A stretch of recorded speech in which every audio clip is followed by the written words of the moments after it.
At the first God made the heaven and the earth. And the earth was waste and without form, and it was dark on the face of the deep, and the Spirit of God was moving on the face of the waters. And God said, "Let there be light," and there was light. And God, looking on the light, saw that it was good. And God made a division between the light and the dark, naming the light day, and the dark night. And there was evening and there was morning, the first day. And God said, "Let there be a solid arch stretching over the waters, parting the waters from the waters."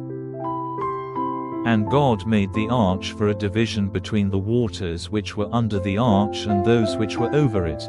And it was so. And God gave the arch the name of Heaven. And there was evening and there was morning, the second day. And God said, "Let the waters under the heaven come together in one place, and let the dry land be seen." And it was so. And God gave the dry land the name of earth, and the waters together in their place were named seas, and God saw that it was good. And God said, "Let grass come up on the earth, and plants producing seed, and fruit trees giving fruit, in which is their seed, after their sort." And it was so. And grass came up on the earth, and every plant producing seed of its sort, and every tree producing fruit, in which is its seed, of its sort. And God saw that it was good. And there was evening and there was morning, the third day. And God said, "Let there be lights in the arch of heaven, for a division between the day and the night, and let them be for signs, and for marking the changes of the year, and for days and for years. And let them be for lights in the arch of heaven to give light on the earth." And it was so. And God made the two great lights, the greater light to be the ruler of the day, and the smaller light to be the ruler of the night. And he made the stars. And God put them in the arch of heaven, to give light on the earth, to have rule over the day and the night, and for a division between the light and the dark. And God saw that it was good. And there was evening and there was morning, the fourth day. And God said, "Let the waters be full of living things, and let birds be in flight over the earth under the arch of heaven." And God made great sea beasts, and every sort of living and moving thing with which the waters were full, and every sort of winged bird. And God saw that it was good. And God gave them his blessing, saying, "Be fertile and have increase, making all the waters of the seas full, and let the birds be increased in the earth." And there was evening and there was morning, the fifth day. And God said, "Let the earth give birth to all sorts of living things, cattle and all things moving on the earth, and beasts of the earth after their sort." And it was so. And God made the beast of the earth after its sort, and the cattle after their sort, and everything moving on the face of the earth after its sort. And God saw that it was good. And God said, "Let us make man in our image, like us, and let him have rule over the fish of the sea, and over the birds of the air, and over the cattle, and over all the earth, and over every living thing which goes flat on the earth." And God made man in his image, in the image of God he made him, male and female he made them. And God gave them his blessing and said to them, "Be fertile and have increase, and make the earth full and be masters of it. Be rulers over the fish of the sea and over the birds of the air and over every living thing moving on the earth." And God said, "See, I have given you every plant producing seed, on the face of all the earth, and every tree which has fruit producing seed. They will be for your food. And to every beast of the earth, and to every bird of the air, and every living thing moving on the face of the earth, I have given every green plant for food. And it was so. And God saw everything which he had made, and it was very good. And there was evening and there was morning, the sixth day.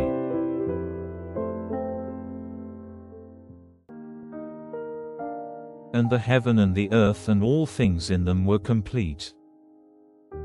And on the seventh day God came to the end of all his work. And on the seventh day he took his rest from all the work which he had done. And God gave his blessing to the seventh day and made it holy, because on that day he took his rest from all the work which he had made and done. These are the generations of the heaven and the earth when they were made. In the day when the Lord God made earth and heaven, there were no plants of the field on the earth, and no grass had come up, for the Lord God had not sent rain on the earth, and there was no man to do work on the land. But a mist went up from the earth, watering all the face of the land. And the Lord God made man from the dust of the earth, breathing into him the breath of life, and man became a living soul. And the Lord God made a garden in the east, in Eden, and there he put the man whom he had made. And out of the earth the Lord made every tree to come, delighting the eye and good for food, and in the middle of the garden, the tree of life and the tree of the knowledge of good and evil. And a river went out of Eden giving water to the garden, and from there it was parted and became 4 streams. The name of the first is Pishon, which goes round about all the land of Havilah where there is gold. And the gold of that land is good, there is bdellium and the onyx stone. And the name of the second river is Gihon. This river goes round all the land of Cush. And the name of the third river is Tigris, which goes to the east of Assyria. And the fourth river is Euphrates. And the Lord God took the man and put him in the Garden of Eden to do work in it and take care of it. And the Lord God gave the man orders, saying, You may freely take of the fruit of every tree of the garden, but of the fruit of the tree of the knowledge of good and evil you may not take, for on the day when you take of it, death will certainly come to you. And the Lord God said, It is not good for the man to be by himself. I will make one like himself as a help to him. And from the earth the Lord God made every beast of the field and every bird of the air, and took them to the man to see what names he would give them. And whatever name he gave to any living thing, that was its name. And the man gave names to all cattle and to the birds of the air and to every beast of the field. But Adam had no one like himself as a help. And the Lord God sent a deep sleep on the man, and took one of the bones from his side while he was sleeping, joining up the flesh again in its place. And the bone which the Lord God had taken from the man he made into a woman, and took her to the man. And the man said, This is now bone of my bone and flesh of my flesh. Let her name be woman, because she was taken out of man. For this cause will a man go away from his father and his mother and be joined to his wife, and they will be one flesh. And the man and his wife were without clothing, and they had no sense of shame.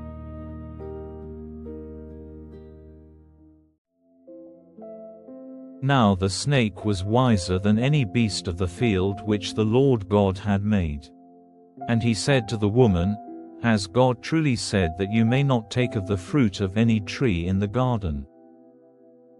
And the woman said, We may take of the fruit of the trees in the garden, but of the fruit of the tree in the middle of the garden, God has said, If you take of it or put your hands on it, death will come to you. And the snake said, Death will not certainly come to you. For God sees that on the day when you take of its fruit, your eyes will be open, and you will be as gods, having knowledge of good and evil. And when the woman saw that the tree was good for food, and a delight to the eyes, and to be desired to make one wise, she took of its fruit, and gave it to her husband. And their eyes were open, and they were conscious that they had no clothing, and they made themselves coats of leaves stitched together. And there came to them the sound of the Lord God walking in the garden in the evening wind. And the man and his wife went to a secret place among the trees of the garden, away from the eyes of the Lord God. And the voice of the Lord God came to the man, saying, "Where are you?" And he said, "Hearing your voice in the garden I was full of fear, because I was without clothing, and I kept myself from your eyes." And he said, "Who gave you the knowledge that you were without clothing? Have you taken of the fruit of the tree which I said you were not to take?" And the man said, "The woman whom you gave to be with me, she gave me the fruit of the tree and I took it." And the Lord God said to the woman, "What have you done?" And the woman said, "I was tricked by the deceit of the snake and I took it." And the Lord God said to the snake, "Because you have done this, you are cursed more than all cattle and every beast of the field. You will go flat on the earth, and dust will be your food all the days of your life. And there will be war between you and the woman, and between your seed and her seed. By him will your head be crushed, and by you his foot will be wounded." To the woman he said, "Great will be your pain in childbirth. In sorrow will your children come to birth. Still your desire will be for your husband, but he will be your master." And to Adam he said, "Because you gave ear to the voice of your wife and took of the fruit of the tree which I said you were not to take, the earth is cursed on your account. In pain you will get your food from it all your life. Thorns and waste plants will come up, and the plants of the field will be your food. With the hard work of your hands you will get your bread till you go back to the earth from which you were taken. For dust you are, and to the dust you will go back." And the man gave his wife the name of Eve, because she was the mother of all who have life. And the Lord God made for Adam and for his wife coats of skins for their clothing. And the Lord God said, "Now the man has become like one of us, having knowledge of good and evil. And now if he puts out his hand and takes of the fruit of the tree of life, he will go on living forever." So the Lord God sent him out of the Garden of Eden to be a worker on the earth from which he was taken. So he sent the man out, and at the east of the Garden of Eden he put winged ones and a flaming sword turning every way to keep the way to the tree of life.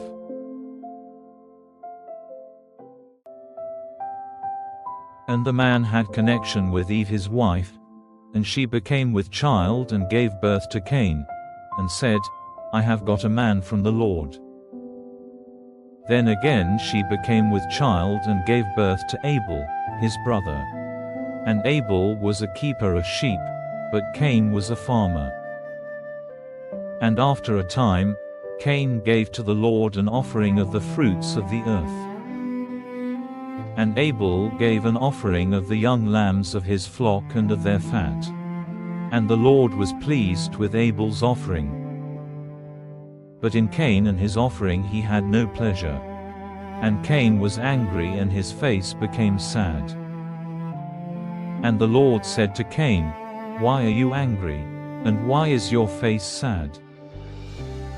If you do well, will you not have honor? And if you do wrong, sin is waiting at the door, desiring to have you, but do not let it be your master." And Cain said to his brother, "Let us go into the field." And when they were in the field, Cain made an attack on his brother Abel and put him to death. And the Lord said to Cain, "Where is your brother Abel?" And he said, "I have no idea. Am I my brother's keeper?" And he said, "What have you done? The voice of your brother's blood is crying to me from the earth." And now you are cursed from the earth, whose mouth is open to take your brother's blood from your hand. No longer will the earth give you her fruit as the reward of your work. You will be a wanderer in flight over the earth.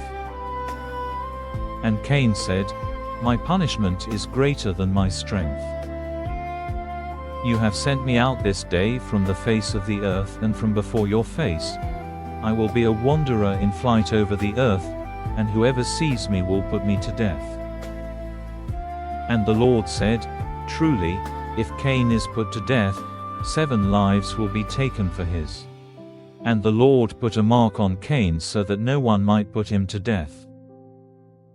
And Cain went away from before the face of the Lord, and made his living place in the land of Nod on the east of Eden. And Cain had connection with his wife, and she became with child and gave birth to Enoch. And he made a town, and gave the town the name of Enoch after his son. And Enoch had a son Arad, and Arad became the father of Mehujael, and Mehujael became the father of Methushal, and Methushal became the father of Lamech. And Lamech had 2 wives. The name of the one was Adah, and the name of the other Zillah. And Adah gave birth to Jabal. He was the father of such as are living in tents and keep cattle. And his brother's name was Jubal. He was the father of all players on instruments of music. And Zillah gave birth to Tubal-Cain, who is the father of every maker of cutting instruments of brass and iron, and the sister of Tubal-Cain was Naamah.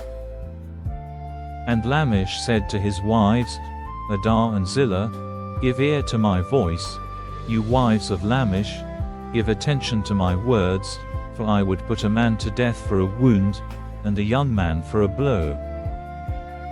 If 7 lives are to be taken as punishment for Cain's death, 77 will be taken for Lamech's.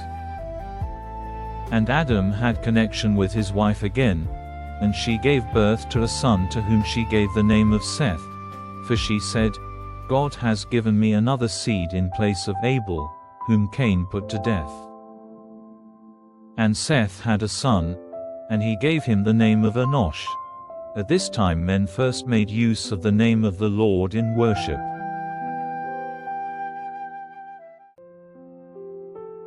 This is the book of the generations of Adam. In the day when God made man, he made him in the image of God. Male and female he made him, naming them man, and giving them his blessing on the day when they were made. Adam had been living for 130 years when he had a son like himself, after his image, and gave him the name of Seth. And after the birth of Seth, Adam went on living for 800 years, and had sons and daughters. And all the years of Adam's life were 930, and he came to his end. And Seth was 105 years old when he became the father of Enosh. And he went on living after the birth of Enosh for 807 years, and had sons and daughters. And all the years of Seth's life were 912, and he came to his end. And Enosh was 90 years old when he became the father of Kenan. And after the birth of Kenan, Enosh went on living for 815 years, and had sons and daughters. And all the years of Enosh were 905, and he came to his end. And Kenan was 70 years old when he became the father of Mahalalel. And after the birth of Mahalalel, Kenan went on living for 840 years, and had sons and daughters. And all the years of Kenan's life were 910, and he came to his end. And Mahalalel was 65 years old when he became the father of Jared. And after the birth of Jared, Mahalalel went on living for 830 years, and had sons and daughters. And all the years of Mahalalel's life were 895, and he came to his end. And Jared was 162 years old when he became the father of Enoch. And Jared went on living after the birth of Enoch for 800 years, and had sons and daughters. And all the years of Jared's life were 962, and he came to his end. And Enoch was 65 years old when he became the father of Methuselah. And after the birth of Methuselah, Enoch went on in God's ways for 300 years, and had sons and daughters. And all the years of Enoch's life were 365. And Enoch went on in God's ways, and he was not seen again, for God took him. And Methuselah was 187 years old when he became the father of Lamech. And after the birth of Lamech, Methuselah went on living for 782 years, and had sons and daughters. And all the years of Methuselah's life were 969, and he came to his end. And Lamech was 182 years old when he had a son. And he gave him the name of Noah, saying, Truly, he will give us rest from our trouble and the hard work of our hands, because of the earth which was cursed by God. And after the birth of Noah, Lamech went on living for 595 years, and had sons and daughters. And all the years of Lamech's life were 777, and he came to his end. And when Noah was 500 years old, he became the father of Shem, Ham, and Japheth.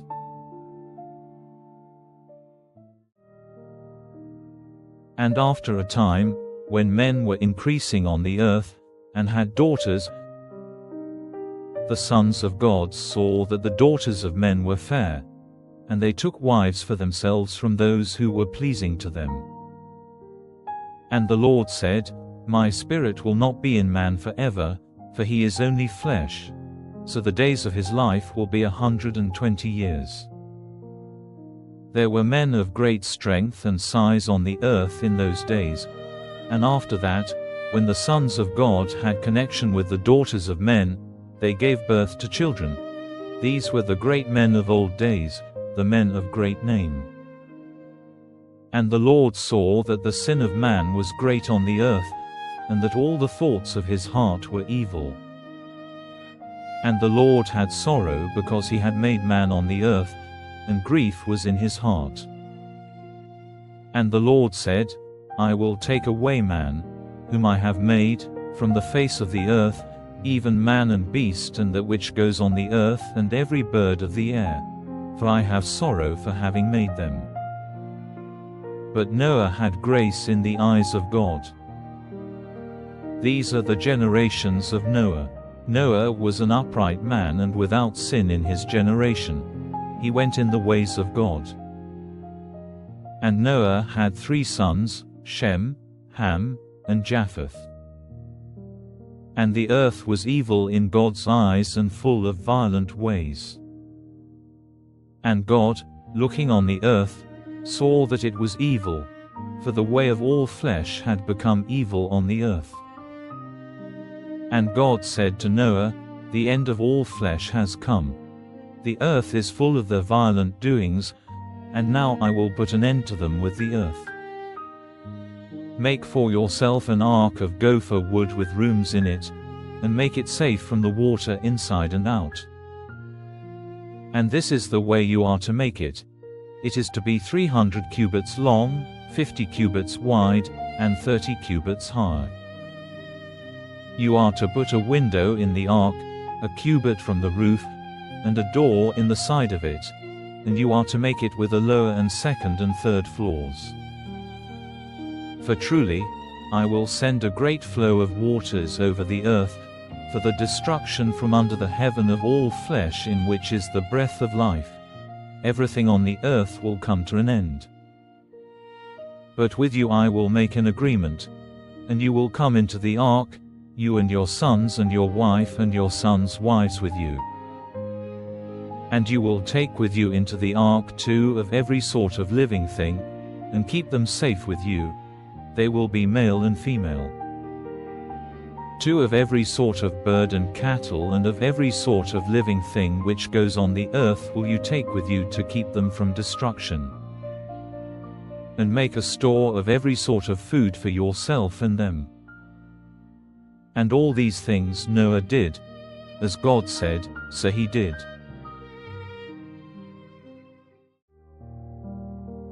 And the Lord said to Noah, Take all your family and go into the ark, for you only in this generation have I seen to be upright. Of every clean beast you will take 7 males and 7 females, and of the beasts which are not clean, 2, the male and his female. And of the birds of the air, 7 males and 7 females, so that their seed may still be living on the face of the earth. For after 7 days I will send rain on the earth for 40 days and 40 nights, for the destruction of every living thing which I have made on the face of the earth. And Noah did everything which the Lord said he was to do. And Noah was 600 years old when the waters came flowing over all the earth. And Noah, with his sons and his wife and his sons' wives, went into the ark because of the flowing of the waters. Of clean beasts, and of beasts which are not clean, and of birds, and of everything which goes on the earth, in 2s, male and female, they went into the ark with Noah, as God had said. And after the 7 days, the waters came over all the earth. In the 600th year of Noah's life, in the 2nd month, on the 17th day of the month, all the fountains of the great deep came bursting through, and the windows of heaven were open. And rain came down on the earth for 40 days and 40 nights. On the same day Noah, with Shem, Ham, and Japheth, his sons, and his wife and his sons' wives, went into the ark, and with them every sort of beast and cattle, and every sort of thing which goes on the earth, and every sort of bird. They went with Noah into the ark, 2 and 2 of all flesh in which is the breath of life. Male and female of all flesh went in, as God had said, and the ark was shut by the Lord. And for 40 days the waters were over all the earth, and the waters were increased so that the ark was lifted up high over the earth.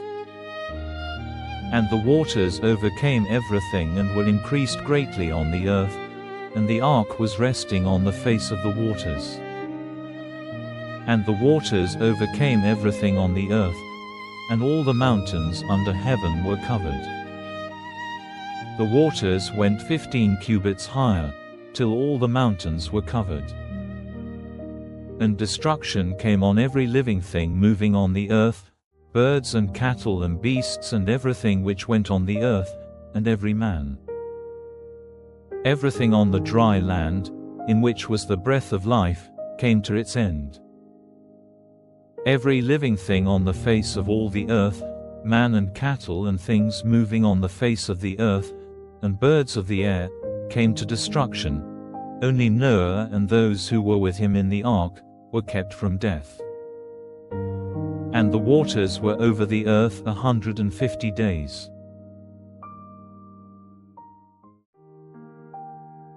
And God kept Noah in mind, and all the living things and the cattle which were with him in the ark, and God sent a wind over the earth, and the waters went down.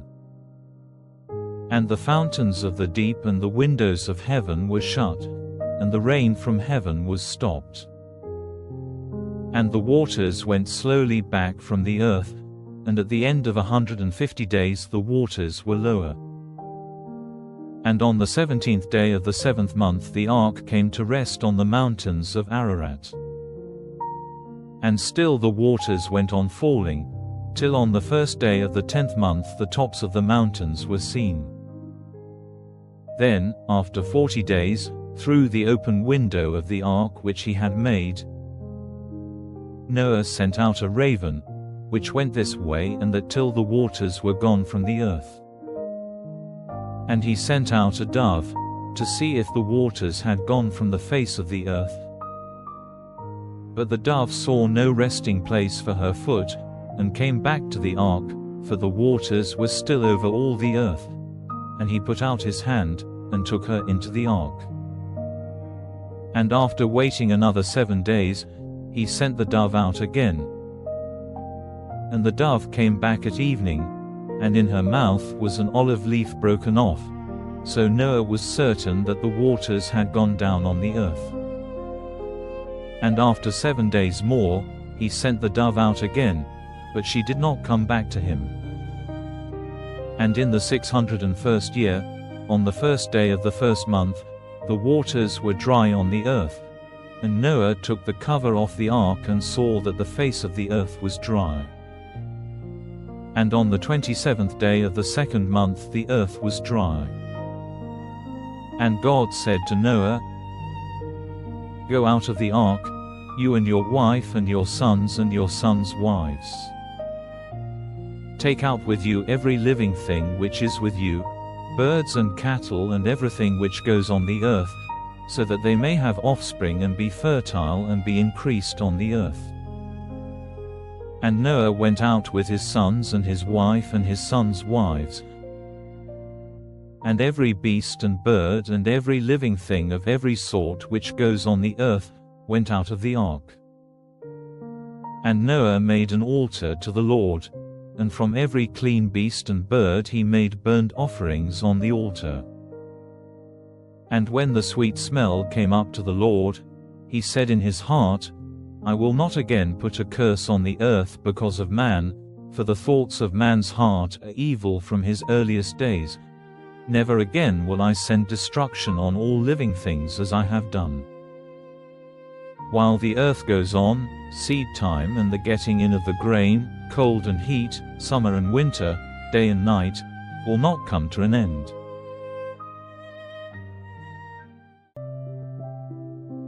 And God gave his blessing to Noah and his sons, and said, "Be fertile, and have increase, and make the earth full. And the fear of you will be strong in every beast of the earth and every bird of the air, everything which goes on the land, and all the fishes of the sea, are given into your hands. Every living and moving thing will be food for you. I give them all to you as before I gave you all green things. But flesh with the life blood in it you may not take for food. And for your blood, which is your life, will I take payment. From every beast I will take it, and from every man will I take payment for the blood of his brother man. Whoever takes a man's life, by man will his life be taken, because God made man in his image. And now, be fertile and have increase, have offspring on the earth and become great in number."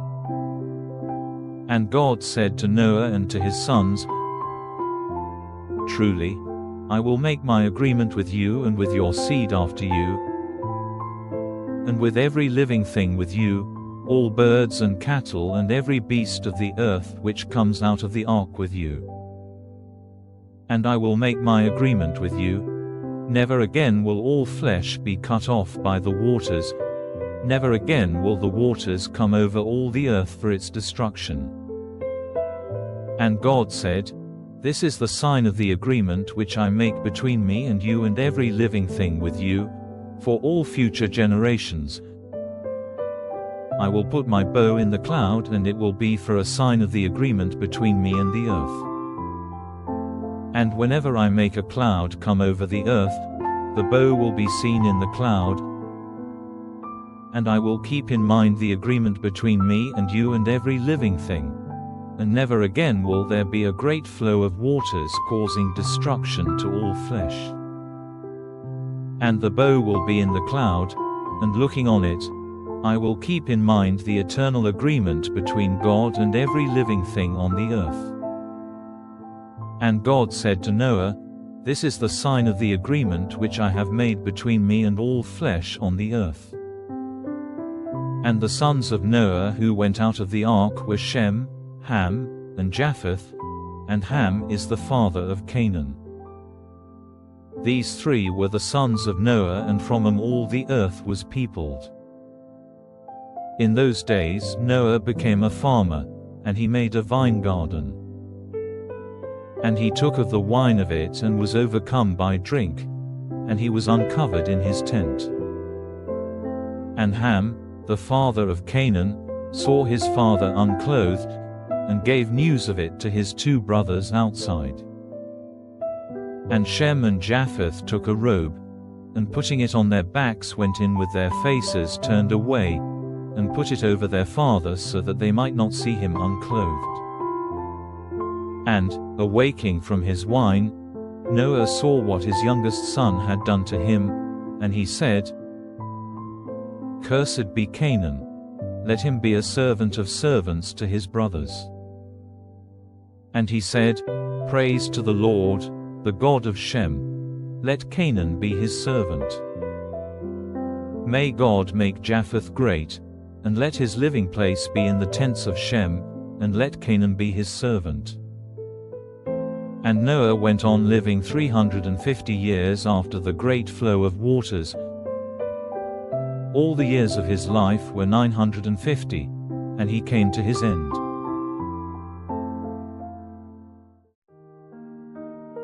Now these are the generations of the sons of Noah, Shem, Ham, and Japheth.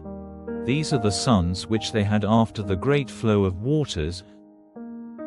The sons of Japheth, Gomer and Magog and Madai and Javan and Tubal and Meshech and Tiras. And the sons of Gomer, Ashkenaz and Riphath and Togarmah. And the sons of Javan, Elisha and Tarshish, the Kittim and the Dodanim.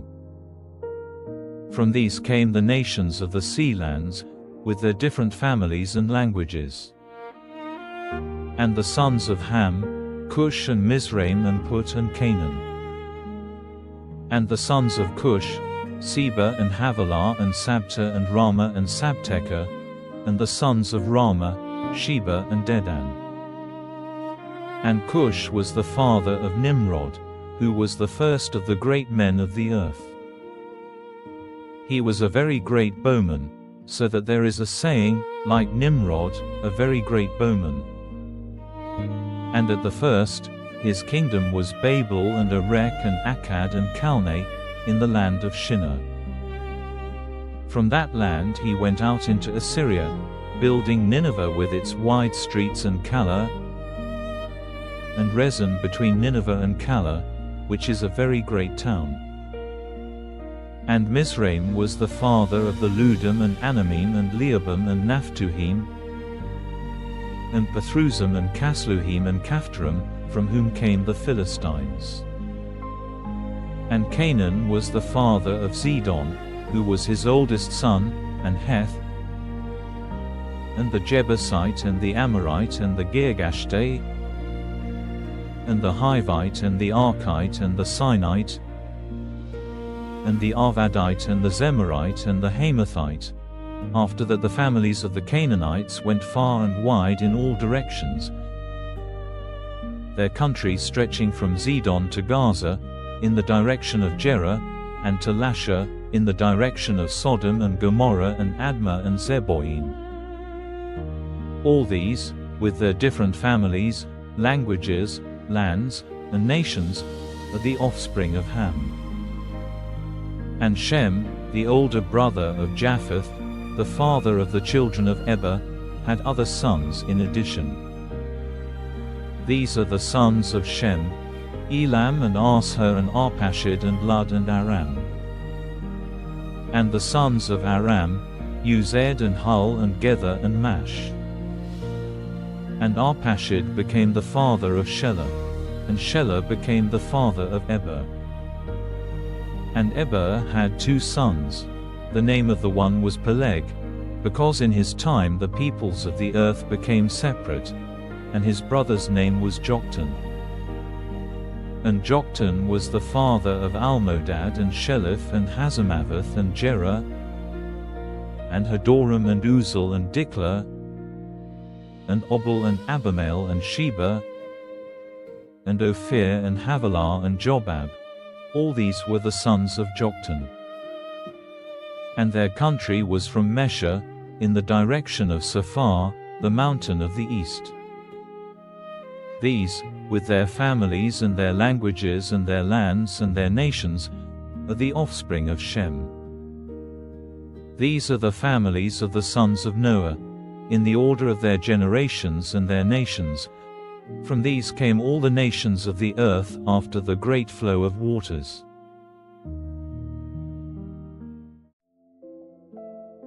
And all the earth had one language and one tongue.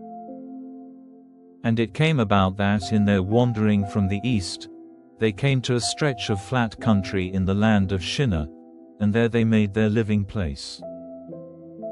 And they said one to another, Come, let us make bricks, burning them well. And they had bricks for stone, putting them together with sticky earth. And they said, Come, let us make a town, and a tower whose top will go up as high as heaven. And let us make a great name for ourselves, so that we may not be wanderers over the face of the earth. And the Lord came down to see the town and the tower which the children of men were building. And the Lord said, See, they are all one people and have all one language. And this is only the start of what they may do, and now it will not be possible to keep them from any purpose of theirs. Come, let us go down and take away the sense of their language, so that they will not be able to make themselves clear to one another. So the Lord God sent him away into every part of the earth, and they gave up building their town. So it was named Babel, because there the Lord took away the sense of all languages, and from there the Lord sent him away over all the face of the earth. These are the generations of Shem. Shem was 100 years old when he became the father of Arpachshad, 2 years after the great flow of waters. And after the birth of Arpachshad, Shem went on living for 500 years, and had sons and daughters. And Arpachshad was 35 years old when he became the father of Shelah. And after the birth of Shelah, Arpachshad went on living for 403 years, and had sons and daughters. And Shelah was 30 years old when he became the father of Eber. And after the birth of Eber, Shelah went on living for 403 years, and had sons and daughters. And Eber was 34 years old when he became the father of Peleg. And after the birth of Peleg, Eber went on living for 430 years, and had sons and daughters. And Peleg was 30 years old when he became the father of Reu. And after the birth of Reu, Peleg went on living for 209 years, and had sons and daughters. And Reu was 32 years old when he became the father of Sereg. And after the birth of Sereg, Reu went on living for 207 years, and had sons and daughters. And Sereg was 30 years old when he became the father of Nahor. And after the birth of Nahor, Sereg went on living for 200 years, and had sons and daughters. And Nahor was 29 years old when he became the father of Terah. And after the birth of Terah, Nahor went on living for 119 years, and had sons and daughters. And Terah was 70 years old when he became the father of Abram, Nahor, and Haran. These are the generations of Terah. Terah was the father of Abram, Nahor, and Haran was the father of Lot. And death came to Haran when he was with his father Terah in the land of his birth, Ur of the Chaldees. And Abram and Nahor took wives for themselves. The name of Abram's wife was Sarai, and the name of Nahor's wife was Milcah, the daughter of Haran, the father of Milcah and Iscah. And Sarai had no child. And Terah took Abram, his son, and Lot, the son of Haran, and Sarai, his daughter-in-law, the wife of his son Abram, and they went out from Ur of the Chaldees, to go to the land of Canaan, and they came to Haran, and were there for some time. And all the years of Terah's life were 205, and Terah came to his end in Haran.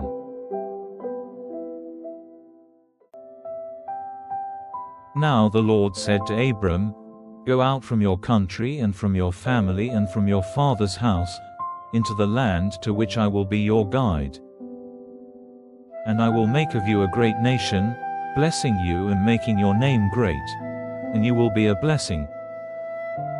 To them who are good to you will I give blessing, and on him who does you wrong will I put my curse, and you will become a name of blessing to all the families of the earth. So Abram went as the Lord had said to him, and Lot went with him. Abram was 75 years old when he went away from Haran. And Abram took Sarai, his wife, and Lot, his brother's son, and all their goods and the servants which they had got in Haran, and they went out to go to the land of Canaan. And Abram went through the land till he came to Shechem, to the holy tree of Moreh. At that time, the Canaanites were still living in the land. And the Lord came to Abram, and said, I will give all this land to your seed. Then Abram made an altar there to the Lord who had let himself be seen by him.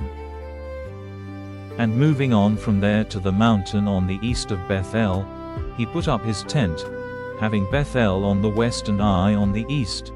And there he made an altar and gave worship to the name of the Lord. And he went on, journeying still to the south.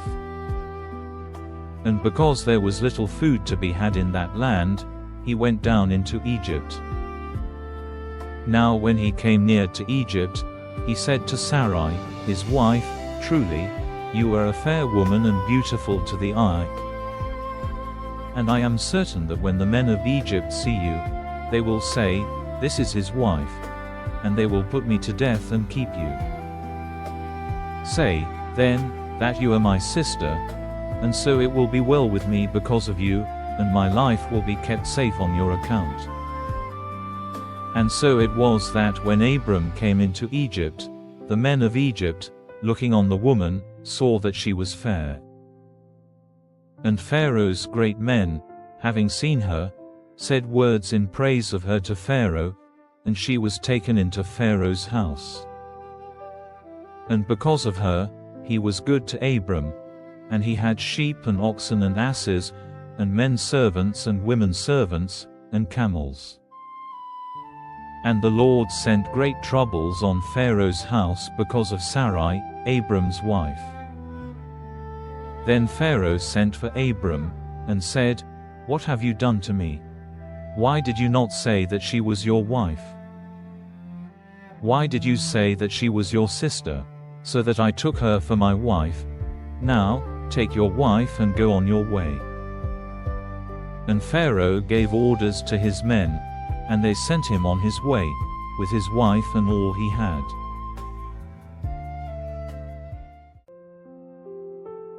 And Abram went up out of Egypt with his wife and all he had, and Lot with him, and they came into the south. Now Abram had great wealth of cattle and silver and gold. And traveling on from the south, he came to Bethel, to the place where his tent had been before, between Bethel and Ai, to the place where he had made his first altar, and there Abram gave worship to the name of the Lord. And Lot, who went with him, had flocks and herds and tents, so that the land was not wide enough for the two of them. Their property was so great that there was not room for them together. And there was an argument between the keepers of Abram's cattle and the keepers of Lot's cattle. At that time the Canaanites and Perizzites were still living in the land.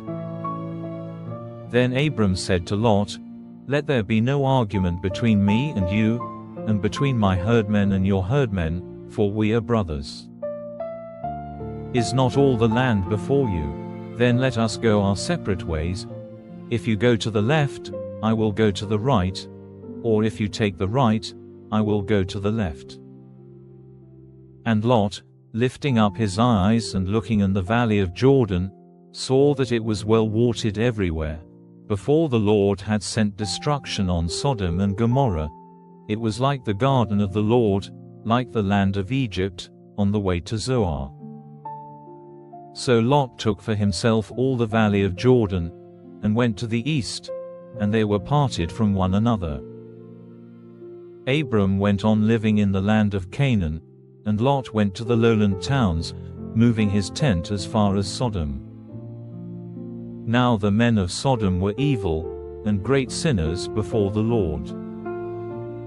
And the Lord had said to Abram, after Lot was parted from him, "From this place where you are take a look to the north and to the south, to the east and to the west. For all the land which you see I will give to you and to your seed forever. And I will make your children like the dust of the earth, so that if the dust of the earth may be numbered, then will your children be numbered. Come, go through all the land from one end to the other, for I will give it to you."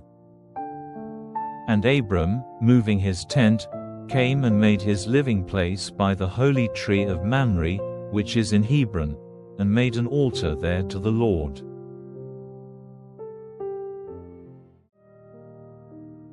Now in the days of Amraphel, king of Shinar, Arioch, king of Elazar, Chedorlaomer, king of Elam, and Tidal, king of Goyim, they made war with Bera, king of Sodom, and with Bersha, king of Gomorrah, Shinab, king of Admah, and Shemeber, king of Zeboim, and the king of Bela, which is Zoar.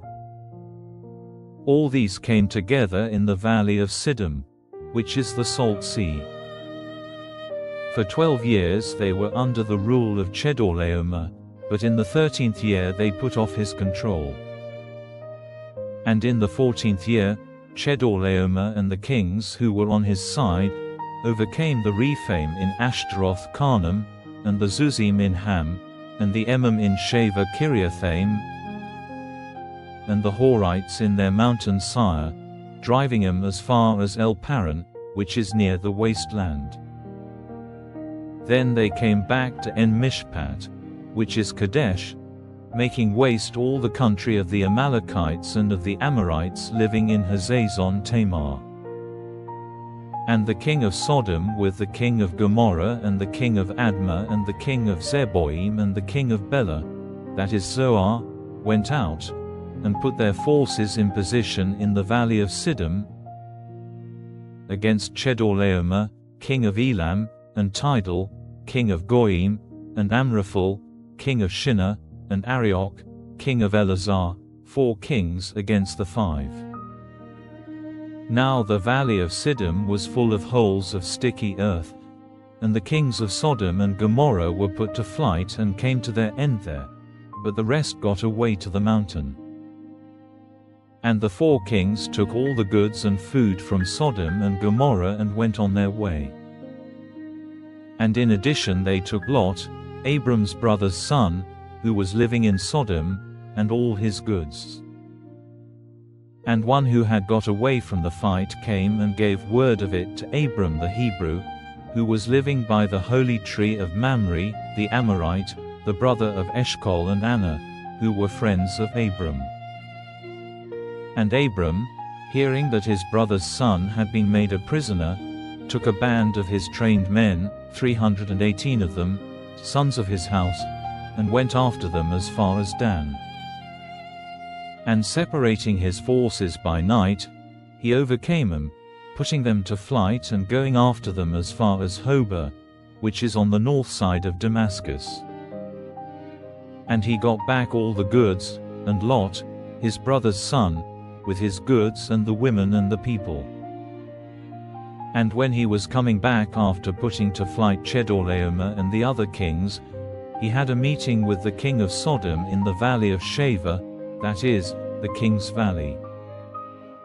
And Melchizedek, king of Salem, the priest of the Most High God, took bread and wine, and blessing him, said, "May the blessing of the Most High God, maker of heaven and earth, be on Abram.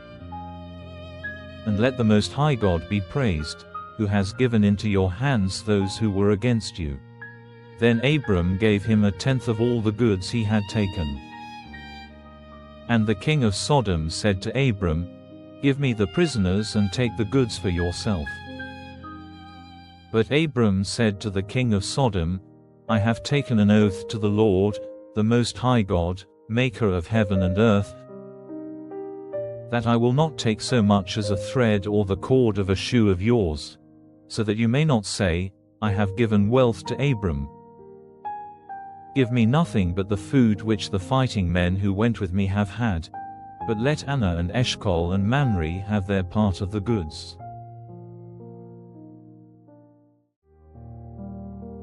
After these things, the word of the Lord came to Abram in a vision, saying, "Have no fear, Abram, I will keep you safe, and great will be your reward."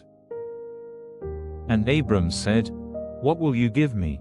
For I have no child, and this Eliezer of Damascus will have all my wealth after me." And Abram said, "You have given me no child, and a servant in my house will get the heritage." Then said the Lord, "This man will not get the heritage, but a son of your body will have your property after you." And he took him out into the open air, and said to him, "Let your eyes be lifted to heaven, and see if the stars may be numbered. Even so will your seed be." And he had faith in the Lord, and it was put to his account as righteousness. And he said to him, "I am the Lord, who took you from Ur of the Chaldees, to give you this land for your heritage."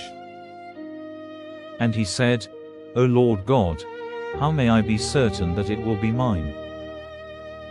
And he said, "Take a young cow of 3 years old, and a she-goat of 3 years old, and a sheep of 3 years old, and a dove and a young pigeon." All these he took, cutting them in two and putting one half opposite the other, but not cutting the birds in two. And evil birds came down on the bodies, but Abram sent him away. Now when the sun was going down, a deep sleep came on Abram, and a dark cloud of fear. And he said to Abram, "Truly, your seed will be living in a land which is not theirs, as servants to a people who will be cruel to them for 400 years. But I will be the judge of that nation whose servants they are, and they will come out from among them with great wealth. As for you, you will go to your fathers in peace. At the end of a long life you will be put in your last resting place. And in the 4th generation they will come back here. For at present the sin of the Amorite is not full." Then when the sun went down and it was dark, he saw a smoking fire and a flaming light which went between the parts of the bodies. In that day, the Lord made an agreement with Abram, and said, "To your seed have I given this land from the river of Egypt to the great river, the river Euphrates, the Kenite, the Kenizzite, and the Kadmonite, and the Hittite, and the Perizzite, and the Rephaim, and the Amorite, and the Canaanite, and the Girgashte, and the Jebusite."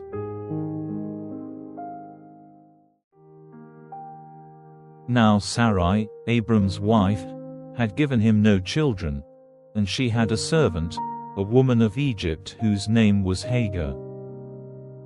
And Sarai said to Abram, "See, the Lord has not let me have children. Go in to my servant, for I may get a family through her." And Abram did as Sarai said. So after Abram had been living for 10 years in the land of Canaan, Sarai took Hagar, her Egyptian servant, and gave her to Abram for his wife. And he went in to Hagar, and she became with child. And when she saw that she was with child, she no longer had any respect for her master's wife. And Sarai said to Abram, "May my wrong be on you. I gave you my servant for your wife, and when she saw that she was with child, she no longer had any respect for me. May the Lord be judge between you and me." And Abram said, "The woman is in your power. Do with her whatever seems good to you." And Sarai was cruel to her, so that she went running away from her. And an angel of the Lord came to her by a fountain of water in the wasteland, by the fountain on the way to Shur. And he said, "Hagar, Sarai's servant, where have you come from and where are you going?" And she said, "I am running away from Sarai, my master's wife."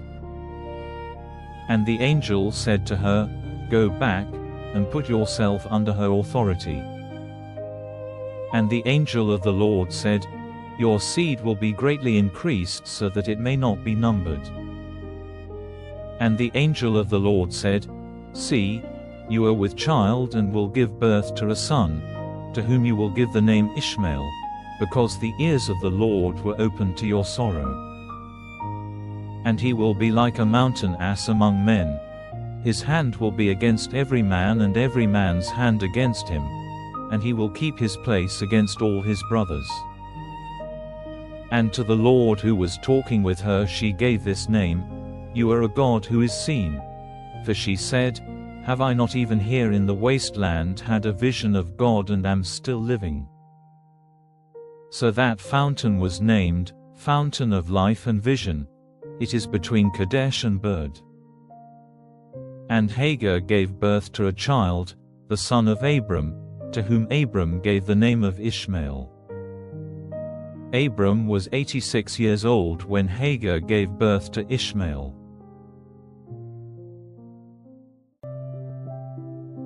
When Abram was 99 years old, the Lord came to him, and said, "I am God, ruler of all. Go in my ways and be upright in all things, and I will make an agreement between you and me, and your offspring will be greatly increased." And Abram went down on his face on the earth, and the Lord God went on talking with him, and said, "As for me, my agreement is made with you, and you will be the father of nations without end. No longer will your name be Abram, but Abraham, for I have made you the father of a number of nations. I will make you very fertile, so that nations will come from you and kings will be your offspring. And I will make between me and you and your seed after you through all generations, an eternal agreement to be a God to you and to your seed after you. And to you and to your seed after you, I will give the land in which you are living, all the land of Canaan for an eternal heritage, and I will be the God." And God said to Abraham, "On your side, you are to keep the agreement, you and your seed after you through all generations. And this is the agreement which you are to keep with me, you and your seed after you. Every male among you is to undergo circumcision. In the flesh of your private parts you are to undergo it, as a mark of the agreement between me and you. Every male among you, from one generation to another, is to undergo circumcision when he is 8 days old, with every servant whose birth takes place in your house, or for whom you gave money to someone of another country, and not of your seed. He who comes to birth in your house and he who is made yours for a price, all are to undergo circumcision, so that my agreement may be marked in your flesh, an agreement for all time. And any male who does not undergo circumcision will be cut off from his people. My agreement has been broken by him." And God said, "As for Sarai, your wife, from now her name will be not Sarai, but Sarah. And I will give her a blessing so that you will have a son by her. Truly my blessing will be on her, and she will be the mother of nations. Kings of peoples will be her offspring."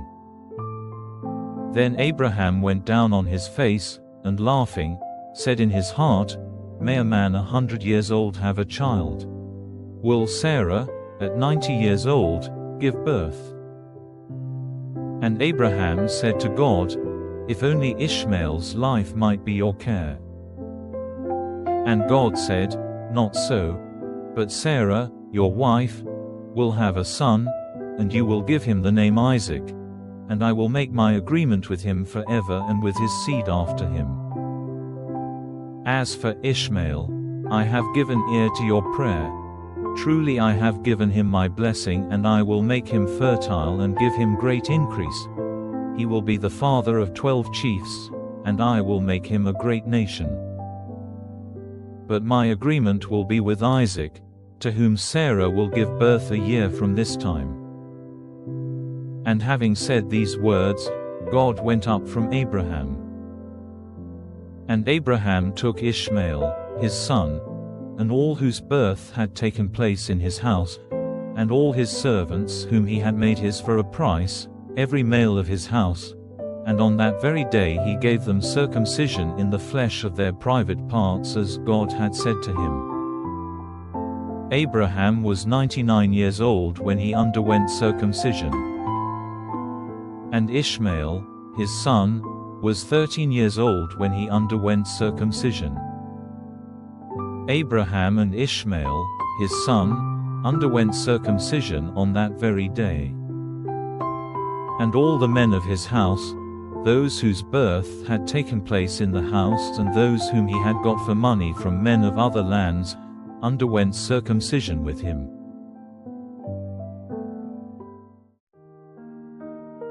Now the Lord came to him by the holy tree of Mamre, when he was seated in the doorway of his tent in the middle of the day. And lifting up his eyes, he saw 3 men before him. And seeing them, he went quickly to them from the door of the tent, and went down on his face to the earth, and said, "My Lord, if now I have grace in your eyes, do not go away from your servant. Let me get water for washing your feet, and take your rest under the tree. And let me get a bit of bread to keep up your strength, and after that you may go on your way, for this is why you have come to your servant." And they said, "Let it be so."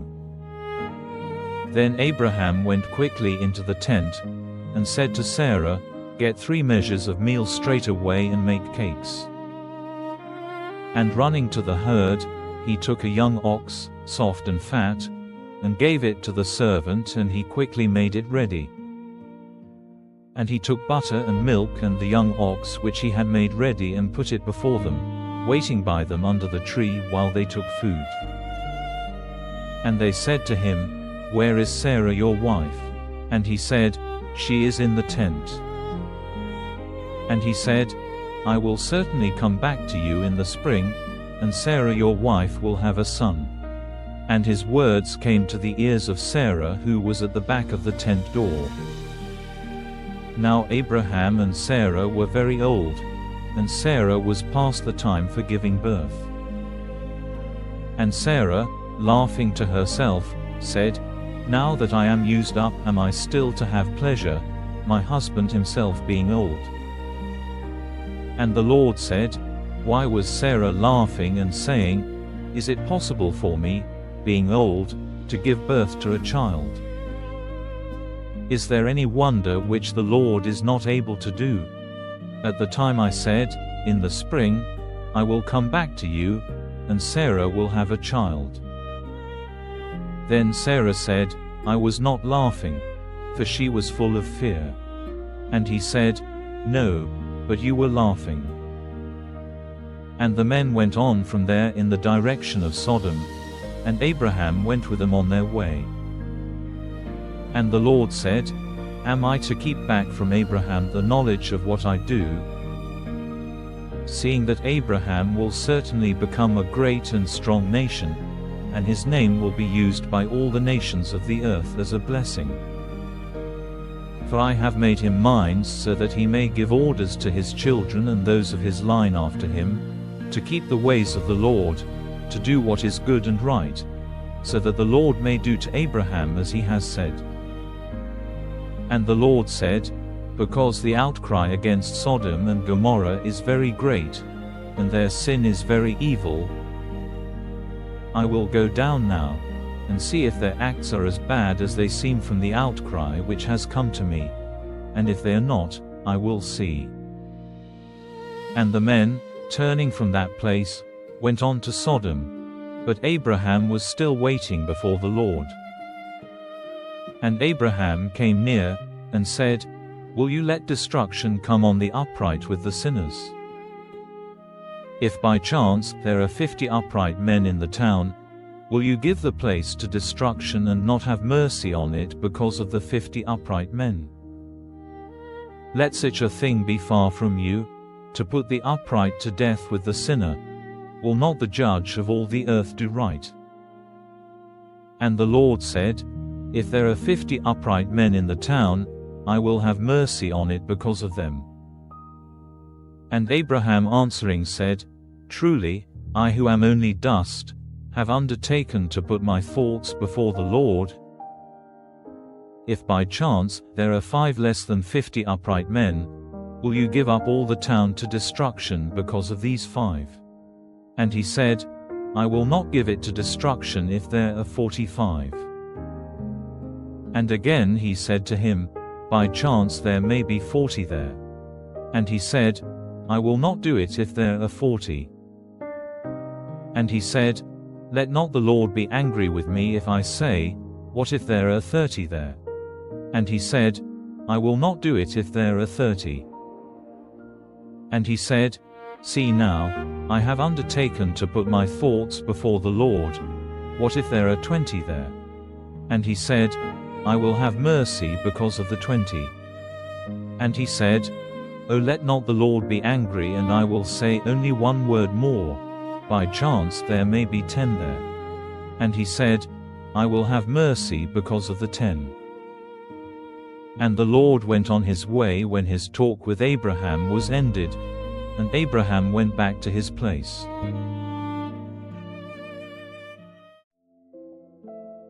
And at nightfall the 2 angels came to Sodom. And Lot was seated at the way into the town, and when he saw them he got up and came before them, falling down on his face to the earth. And he said, My masters, come now into your servant's house and take your rest there for the night, and let your feet be washed, and early in the morning you may go on your way. And they said, Not so, but we will take our night's rest in the street. But he made his request more strongly, so they went with him into his house, and he got food ready for them, and made unleavened bread, of which they took. But before they had gone to bed, the men of the town, all the men of Sodom, came round the house, young and old, from every part of the town. And crying out to Lot, they said, Where are the men who came to your house this night? Send him out to us, so that we may take our pleasure with them. And Lot went out to them in the doorway, shutting the door after him. And he said, My brothers, do not this evil. See now, I have 2 unmarried daughters.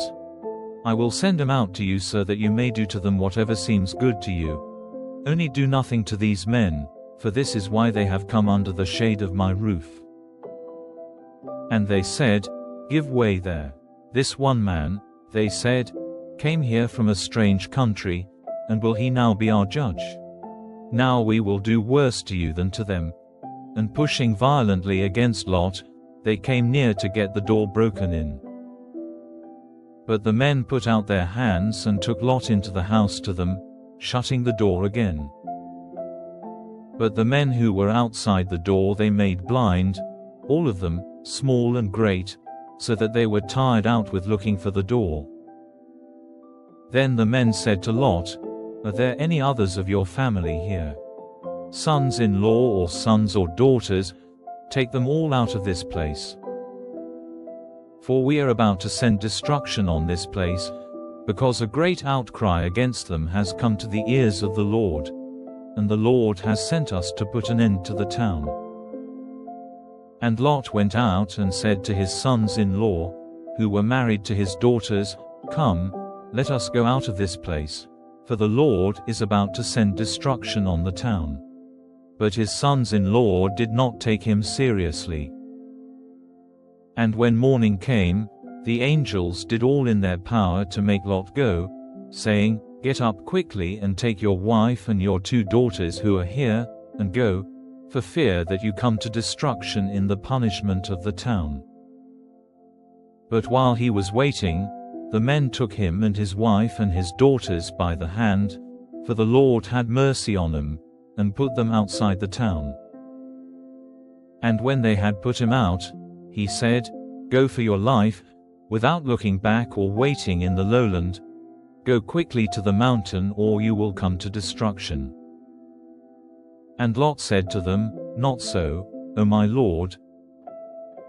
See now, your servant has had grace in your eyes, and great is your mercy in keeping my life from destruction, but I am not able to get as far as the mountain before evil overtakes me and death. This town, now, is near, and it is a little one. Oh, let me go there. Is it not a little one? So that my life may be safe." And he said, "See, I have given you your request in this one thing more. I will not send destruction on this town. Go there quickly, for I am not able to do anything till you have come there." For this reason, the town was named Zoar. The sun was up when Lot came to Zoar. Then the Lord sent fire and flaming smoke raining down from heaven on Sodom and Gomorrah.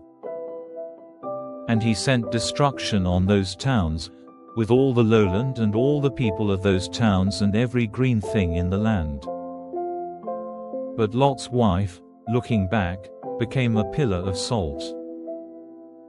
And Abraham got up early in the morning and went to the place where he had been talking with the Lord.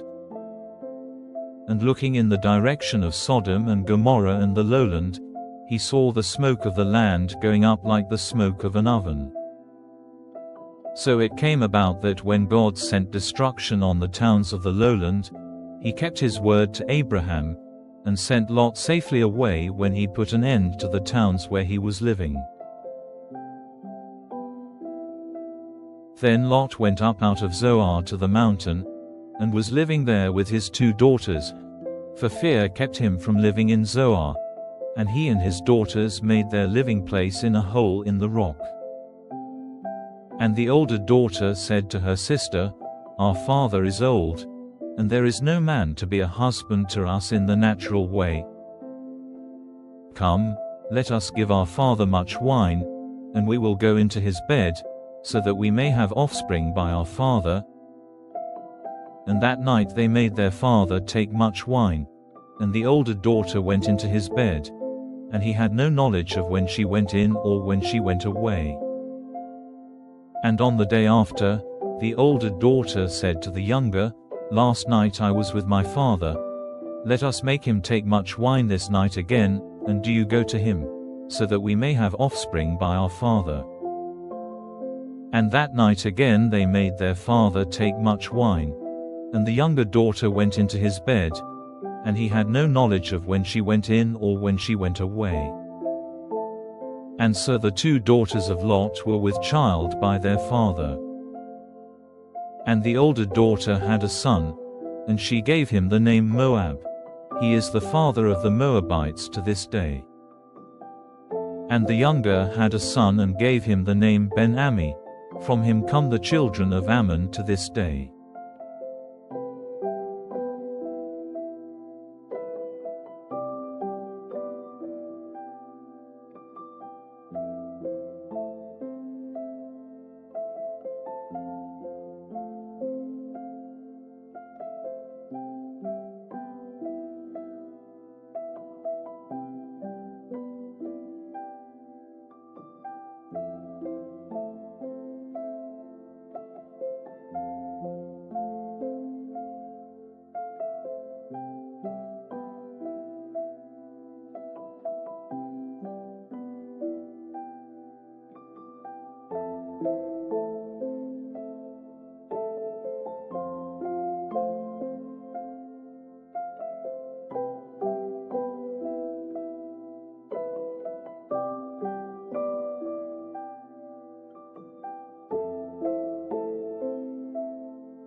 And Abraham went on his way from there to the land of the south, and was living between Kadesh and Shur, in Gerar.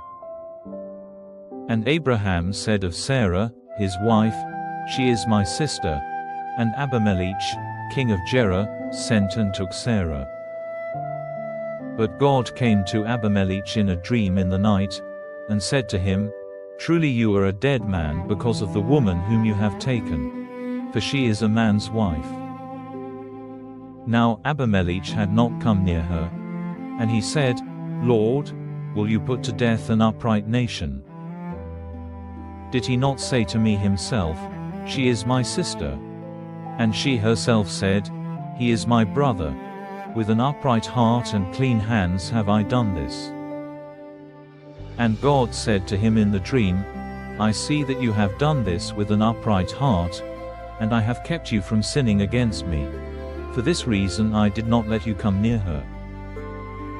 So now, give the man back his wife, for he is a prophet, and let him say a prayer for you, so your life may be safe. But if you do not give her back, be certain that death will come to you and all your house." So Abimelech got up early in the morning and sent for all his servants and gave them word of these things, and they were full of fear. Then Abimelech sent for Abraham, and said, "What have you done to us? What wrong have I done you that you have put on me and on my kingdom so great a sin? You have done to me things which are not to be done." And Abimelech said to Abraham, "Why did you do this thing?" And Abraham said, "Because it seemed to me that there was no fear of God in this place, and that they might put me to death because of my wife. And, in fact, she is my sister, the daughter of my father, but not the daughter of my mother, and she became my wife. And when God sent me wandering from my father's house, I said to her, 'Let this be the sign of your love for me. Wherever we go, say of me, he is my brother.' Then Abimelech gave to Abraham sheep and oxen and men servants and women servants, and gave him back his wife Sarah. And Abimelech said, 'See, all my land is before you. Take whatever place seems good to you.' And he said to Sarah, 'See, I have given to your brother 1,000 bits of silver so that your wrong may be put right. Now your honor is clear in the eyes of all.'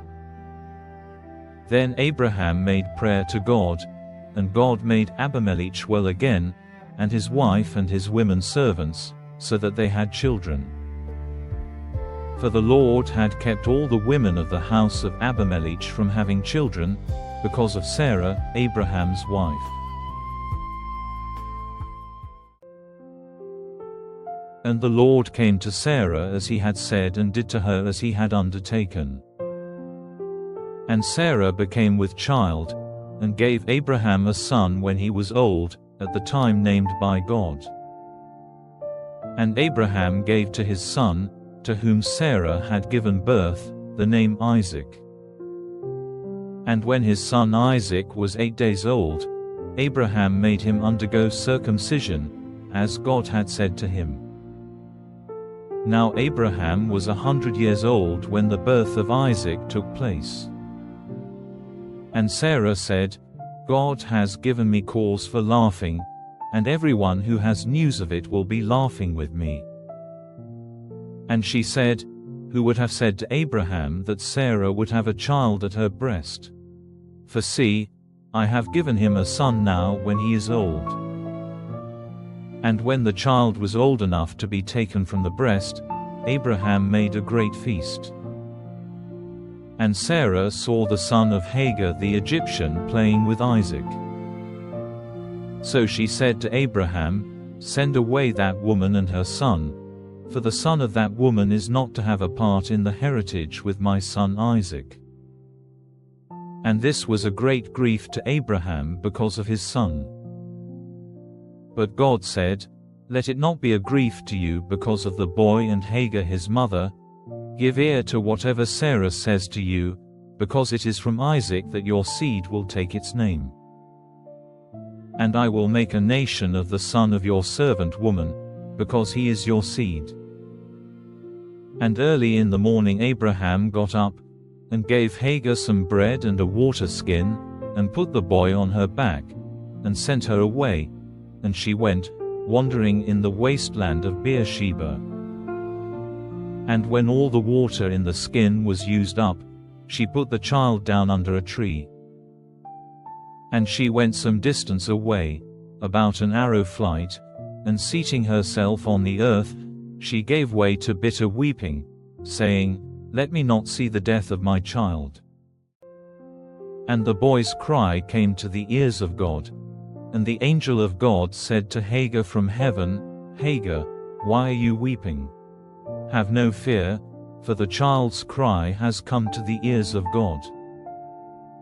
Come, take your child in your arms, for I will make of him a great nation. Then God made her eyes open, and she saw a water spring, and she got water in the skin and gave the boy a drink. And God was with the boy, and he became tall and strong, and he became a bowman, living in the wasteland. And while he was in the wasteland of Paran, his mother got him a wife from the land of Egypt. Now at that time, Abimelech and Phicol, the captain of his army, said to Abraham, I see that God is with you in all you do. Now, then, give me your oath, in the name of God, that you will not be false to me or to my sons after me, but that as I have been good to you, so you will be to me and to this land where you have been living. And Abraham said, I will give you my oath. But Abraham made a protest to Abimelech because of a water hole which Abimelech's servants had taken by force. But Abimelech said, I have no idea who has done this thing. You never gave me word of it, and I had no knowledge of it till this day. And Abraham took sheep and oxen and gave them to Abimelech, and the two of them made an agreement together. And Abraham put 7 young lambs of the flock on one side by themselves. Then Abimelech said, What are these 7 lambs which you have put on one side? And he said, Take these 7 lambs from me as a witness that I have made this water hole. So he gave that place the name Beersheba, because there the two of them had given their oaths. So they made an agreement at Beersheba, and Abimelech and Phicol, the captain of his army, went back to the land of the Philistines. And Abraham, after planting a holy tree in Beersheba, gave worship to the name of the Lord, the eternal God. And Abraham went on living in the land of the Philistines as in a strange country.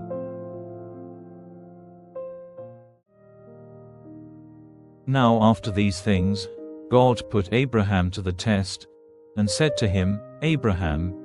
And he said, Here am I. And he said to him, Take your son, your dearly loved only son Isaac, and go to the land of Moriah and give him as a burnt offering on one of the mountains of which I will give you knowledge. And Abraham got up early in the morning, and made ready his ass, and took with him 2 of his young men and Isaac, his son, and after the wood for the burnt offering had been cut, he went on his way to the place of which God had given him word. And on the 3rd day, Abraham, lifting up his eyes, saw the place a long way off. Then he said to his young men, Keep here with the ass, and I and the boy will go on and give worship and come back again to you. And Abraham put the wood for the burnt offering on his son's back, and he himself took the fire and the knife in his hand, and the two of them went on together. Then Isaac said to Abraham, My father, and he said, Here am I, my son. And he said, We have wood and fire here, but where is the lamb for the burnt offering? And Abraham said, God himself will give the lamb for the burnt offering. So they went on together. And they came to the place of which God had given him knowledge, and there Abraham made the altar and put the wood in place on it, and having made tight the bands round Isaac his son, he put him on the wood on the altar. And stretching out his hand, Abraham took the knife to put his son to death. But the voice of the angel of the Lord came from heaven, saying, Abraham, Abraham. And he said, Here am I. And he said, Let not your hand be stretched out against the boy to do anything to him. For now I am certain that the fear of God is in your heart, because you have not kept back your son, your only son, from me. And lifting up his eyes, Abraham saw a sheep fixed by its horns in the brushwood. And Abraham took the sheep and made a burnt offering of it in place of his son.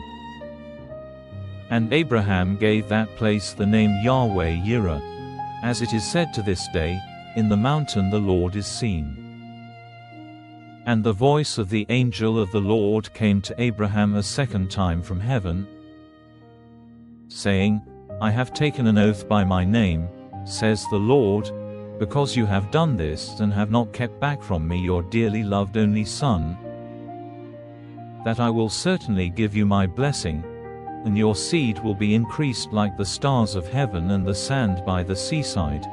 Your seed will take the land of those who are against them. And your seed will be a blessing to all the nations of the earth, because you have done what I gave you orders to do. Then Abraham went back to his young men, and they went together to Beersheba, the place where Abraham was living. After these things, Abraham had news that Milcah, the wife of his brother Nahor, had given birth to children, Uzed the oldest, and Buz his brother, and Kemuel, the father of Aram, and Chest and Hazo and Baldash and Jidlaph and Bethuel. Bethuel was the father of Rebekah. These 8 were the children of Milcah and Nahor, Abraham's brother. And his servant Reumah gave birth to Tebah and Gaham and Tahash and Maachah.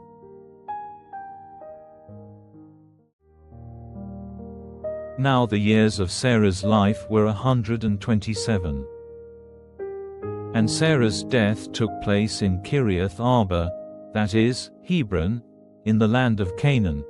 And Abraham went into his house, weeping and sorrowing for Sarah. And Abraham came from his dead and said to the children of Heth, I am living among you as one from a strange country. Give me some land here as my property, so that I may put my dead to rest. And in answer the children of Heth said to Abraham, My lord, truly you are a great chief among us. Take the best of our resting places for your dead. Not one of us will keep back from you a place where you may put your dead to rest. And Abraham got up and gave honor to the children of Heth, the people of that land. And he said to them, If you will let me put my dead to rest here, make a request for me to Ephron, the son of Zohar, that he will give me the hollow in the rock named Machpelah, which is his property at the end of his field. Let him give it to me for its full price as a resting place for my dead among you. Now Ephron was seated among the children of Heth. And Ephron the Hittite gave Abraham his answer in the hearing of the children of Heth, and of all those who came into his town, saying, No, my lord, I will give you the field with the hollow in the rock. Before all the children of my people will I give it to you for a resting place for your dead. And Abraham went down on his face before the people of the land.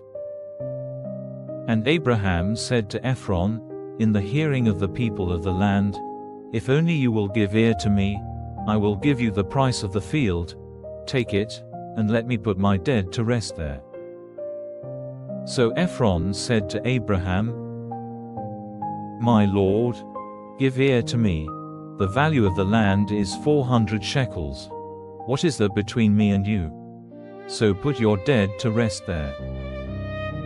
And Abraham took note of the price fixed by Ephron in the hearing of the children of Heth, and gave him 400 shekels in current money.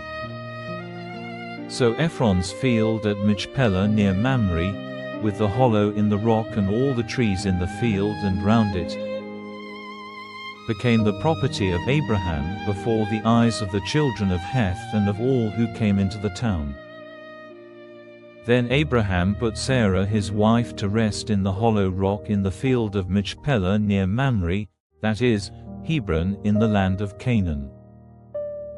And the field and the hollow rock were handed over to Abraham as his property by the children of Heth.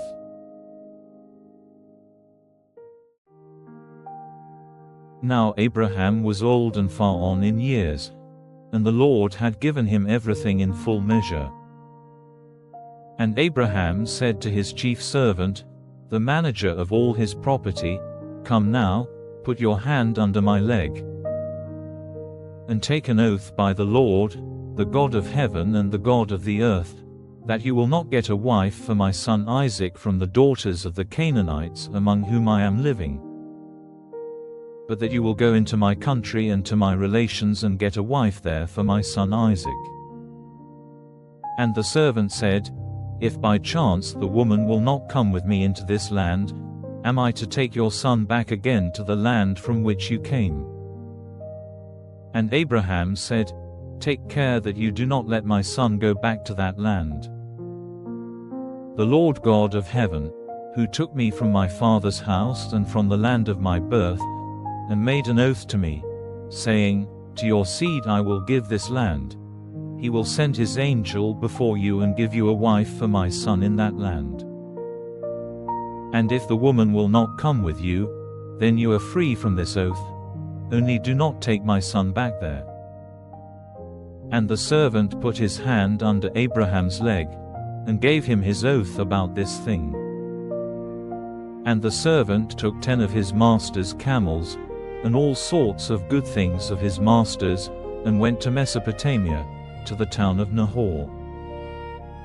And he made the camels take their rest outside the town by the water spring in the evening, at the time when the women came to get water.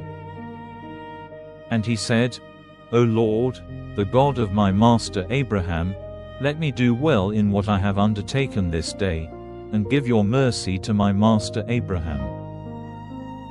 See, I am waiting here by the water spring, and the daughters of the town are coming out to get water. Now, may the girl to whom I say, Let down your vessel and give me a drink, and who says in answer, Here is a drink for you and let me give water to your camels, may she be the one marked out by you for your servant Isaac, so may I be certain that you have been good to my master Abraham. And even before his words were ended, Rebekah, the daughter of Bethuel, the son of Milcah, who was the wife of Nahor, Abraham's brother, came out with her water vessel on her arm. She was a very beautiful girl, a virgin, who had never been touched by a man, and she went down to the spring to get water in her vessel. And the servant came running to her and said, Give me a little water from your vessel. And she said, Take a drink, my lord. And quickly letting down her vessel onto her hand, she gave him a drink. And having done so, she said, I will get water for your camels till they have had enough. And after putting the water from her vessel into the animals' drinking place, she went quickly back to the spring and got water for all the camels. And the man, looking at her, said nothing, waiting to see if the Lord had given his journey a good outcome. And when the camels had had enough, the man took a gold nose ring, half a shekel in weight, and 2 ornaments for her arms of 10 shekels weight of gold, and said to her, Whose daughter are you? Is there room in your father's house for us? And she said to him, I am the daughter of Bethuel, the son of Milcah, Nahor's wife.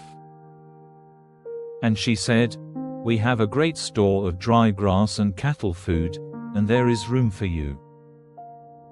And with bent head the man gave worship to the Lord, and said, Praise be to the Lord, the God of my master Abraham, who has given a sign that he is good and true to my master, by guiding me straight to the house of my master's family. So the girl went running and took the news of these things to her mother's house. Now Rebekah had a brother named Laban, and he came out quickly to the man at the water spring. And when he saw the nose ring and the ornaments on his sister's hands, and when she gave him word of what the man had said to her, then he went out to the man who was waiting with the camels by the water spring. And he said to him, Come in, you on whom is the blessing of the Lord. Why are you waiting outside? For I have made the house ready for you, and a place for the camels.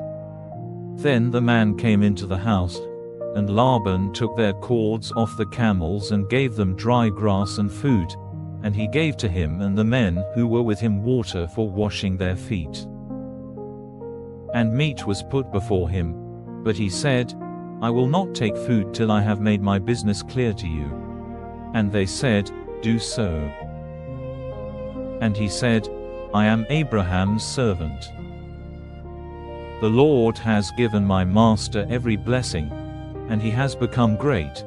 He has given him flocks and herds and silver and gold, and men servants and women servants and camels and asses.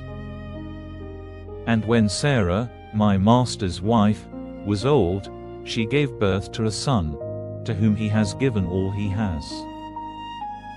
And my master made me take an oath, saying, Do not get a wife for my son from the daughters of the Canaanites among whom I am living, but go to my father's house and to my relations for a wife for my son.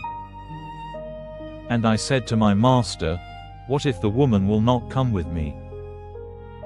And he said, The Lord, whom I have ever kept before me, will send his angel with you, who will make it possible for you to get a wife for my son from my relations and my father's house.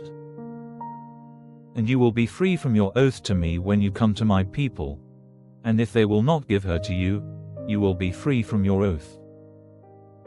And I came today to the water spring, and I said, O Lord, the God of my master Abraham, if it is your purpose to give a good outcome to my journey, let it come about that, while I am waiting here by the water spring, if a girl comes to get water and I say to her, Give me a little water from your vessel, and she says, Take a drink, and I will get water for your camels, let her be the woman marked out by the Lord for my master's son.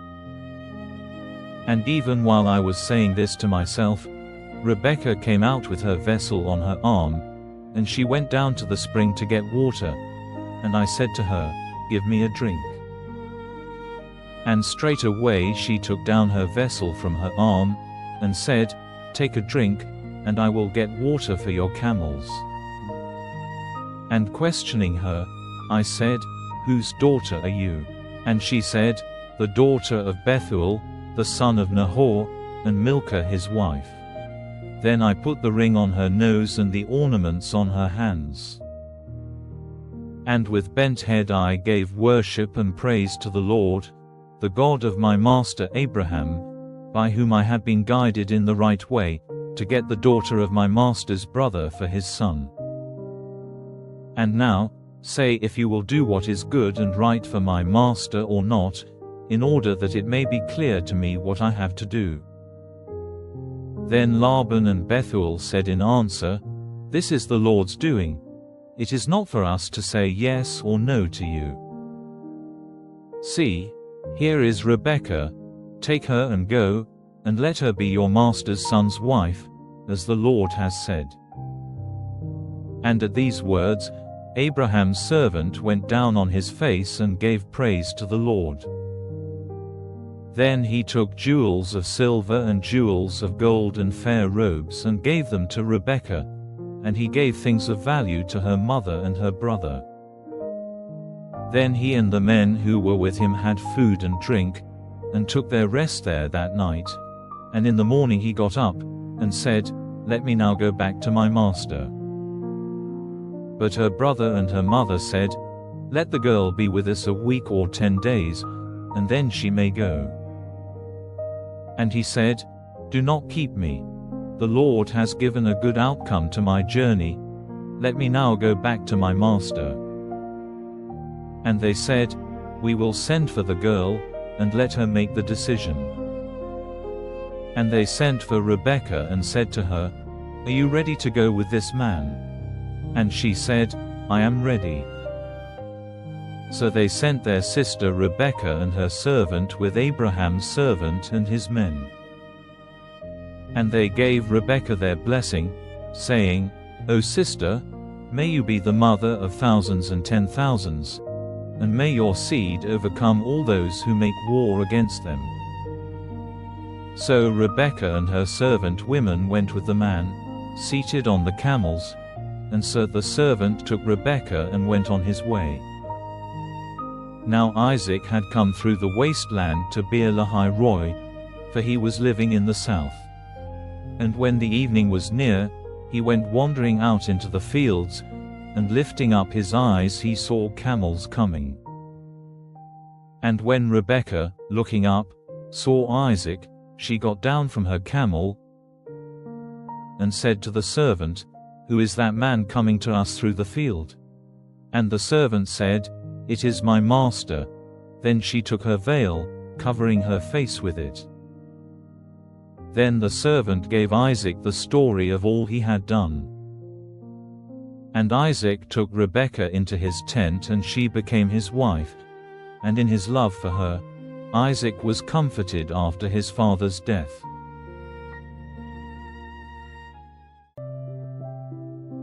And Abraham took another wife named Keturah. She became the mother of Zimran and Jokshan and Medan and Midian and Ishbak and Shua. And Jokshan became the father of Sheba and Dedan. And from Dedan came the Ashurim and Letashim and Lumim. And from Midian came Ephah and Ephah and Hanok and Abidah and Eldad. All these were the offspring of Keturah. Now Abraham gave all his property to Isaac, but to the sons of his other women he gave offerings, and sent him away, while he was still living, into the east country. Now the years of Abraham's life were 175. And Abraham came to his death, an old man, full of years, and he was put to rest with his people. And Isaac and Ishmael, his sons, put him to rest in the hollow rock of Machpelah, in the field of Ephron, the son of Zohar the Hittite, near Mamre, the same field which Abraham got from the children of Heth. There Abraham was put to rest with Sarah, his wife. Now after the death of Abraham, the blessing of God was with Isaac, his son. Now these are the generations of Ishmael, the son of Abraham, whose mother was Hagar the Egyptian, the servant of Sarah. These are the names of the sons of Ishmael by their generations.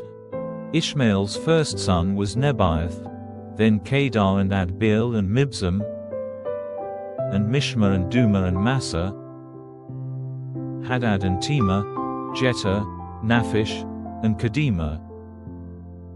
These are the sons of Ishmael, and these are their names in their towns and their 10 circles, 12 chiefs with their peoples. And the years of Ishmael's life were 137, and he came to his end, and was put to rest with his people. And their country was from Havilah to Shur, which is east of Egypt. They took their place to the east of all their brothers. Now these are the generations of Abraham's son Isaac. Isaac was 40 years old when he took Rebekah, the daughter of Bethuel the Aramean of Paddan Aram, and the sister of Laban the Aramean, to be his wife. Isaac made prayer to the Lord for his wife because she had no children, and the Lord gave ear to his prayer, and Rebekah became with child. And the children were fighting together inside her, And she said, "If it is to be so, why am I like this?" So she went to put her question to the Lord. And the Lord said to her, "Two nations are in your body, and two peoples will come to birth from you. The one will be stronger than the other, and the older will be the servant of the younger." And when the time came for her to give birth, there were two children in her body. And the first came out red from head to foot like a robe of hair, and they gave him the name of Esau.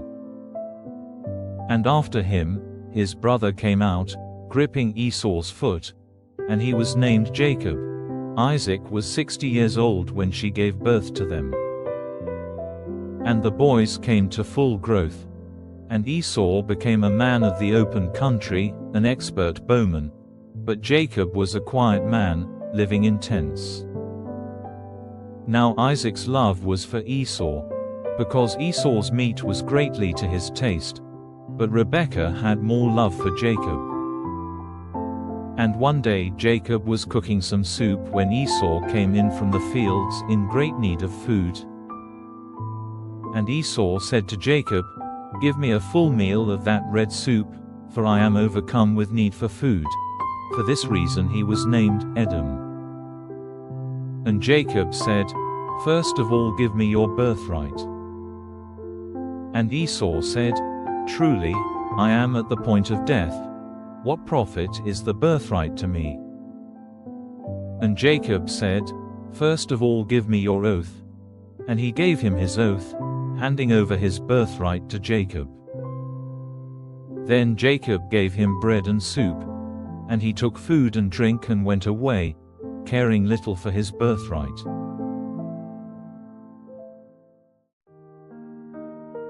Then came a time of great need in the land, like that which had been before in the days of Abraham. And Isaac went to Abimelech, king of the Philistines, at Gerar. And the Lord came to him in a vision and said, "Do not go down to Egypt. Keep in the land of which I will give you knowledge. Keep in this land, and I will be with you and give you my blessing. For to you and to your seed will I give all these lands, giving effect to the oath which I made to your father Abraham. I will make your seed like the stars of heaven in number, and will give them all these lands, and your seed will be a blessing to all the nations of the earth. Because Abraham gave ear to my voice and kept my words, my rules, my orders, and my laws." So Isaac went on living in Gerar. And when he was questioned by the men of the place about his wife, he said, "She is my sister," fearing to say, "She is my wife." For, he said, "The men of the place may put me to death on account of Rebekah, because she is very beautiful." And when he had been there for some time, Abimelech, king of the Philistines, looking through a window, saw Isaac playing with Rebekah his wife.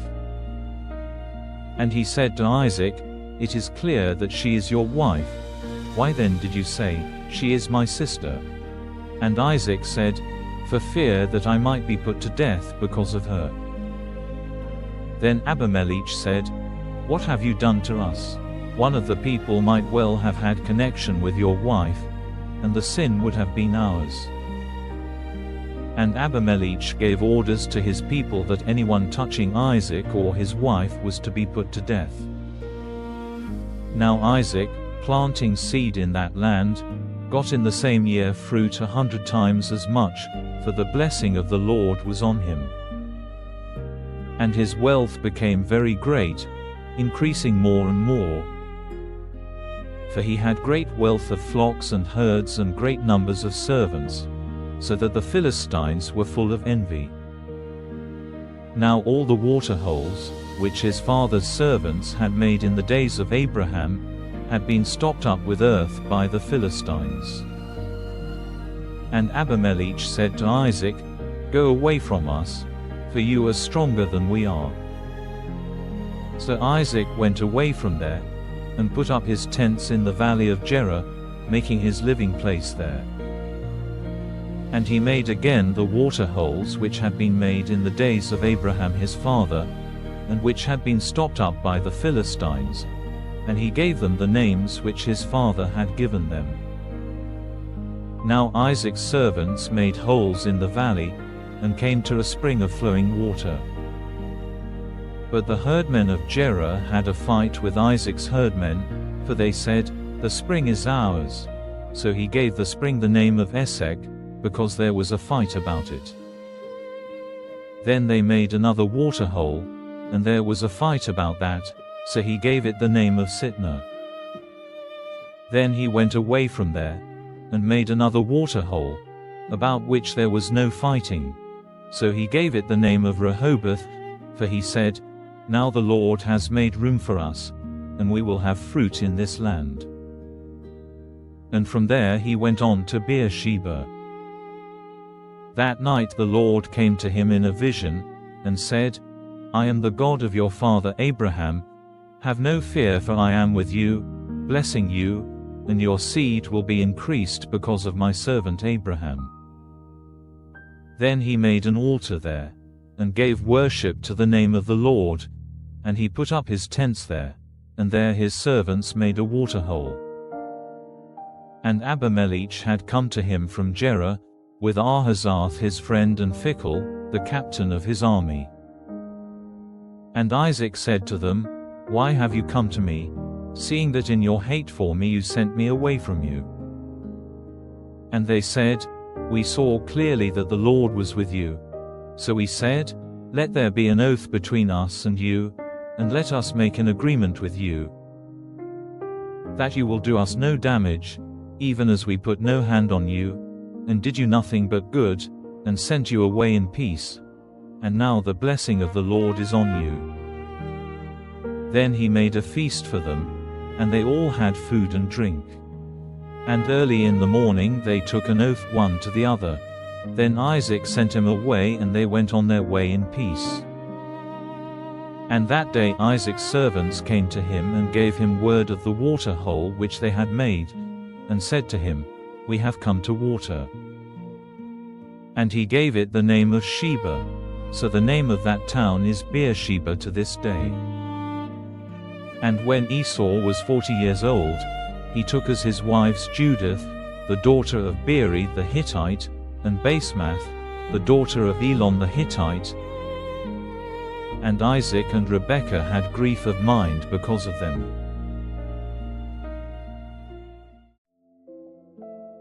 Now when Isaac was old and his eyes had become clouded so that he was not able to see, he sent for Esau, his first son, and said to him, "My son." And he said, "Here am I." And he said, "See now, I am old, and my death may take place at any time. So take your arrows and your bow and go out to the field and get meat for me, and make me food, good to the taste, such as is pleasing to me, and put it before me, so that I may have a meal and give you my blessing before death comes to me." Now Isaac's words to his son were said in Rebekah's hearing. Then Esau went out to get the meat. And Rebekah said to Jacob, her son, "Your father said to your brother Esau in my hearing, Go and get some roast meat and make me a good meal, so that I may be full, and give you my blessing before the Lord before my death. Now, my son, do what I say. Go to the flock and get me 2 fat young goats, and I will make of them a meal to your father's taste. And you will take it to him, so that he may have a good meal and give you his blessing before his death." And Jacob said to Rebekah, his mother, "But Esau my brother is covered with hair, while I am smooth. If by chance my father puts his hand on me, it will seem to him that I am tricking him, and he will put a curse on me in place of a blessing." And his mother said, "Let the curse be on me, my son, only do as I say, and go and get them for me." So he went and got them and took them to his mother, and she made a meal to his father's taste. And Rebekah took the fair robes of her oldest son, which were with her in the house, and put them on Jacob, her younger son. And she put the skins of the young goats on his hands and on the smooth part of his neck. And she gave into the hand of Jacob, her son, the meat and the bread which she had made ready. And he came to his father, and said, My father. And he said, Here am I. Who are you, my son? And Jacob said, I am Esau, your oldest son. I have done as you said. Come now, be seated and take of my meat, so that you may give me a blessing. And Isaac said, How is it that you have got it so quickly, my son? And he said, Because the Lord your God made it come my way.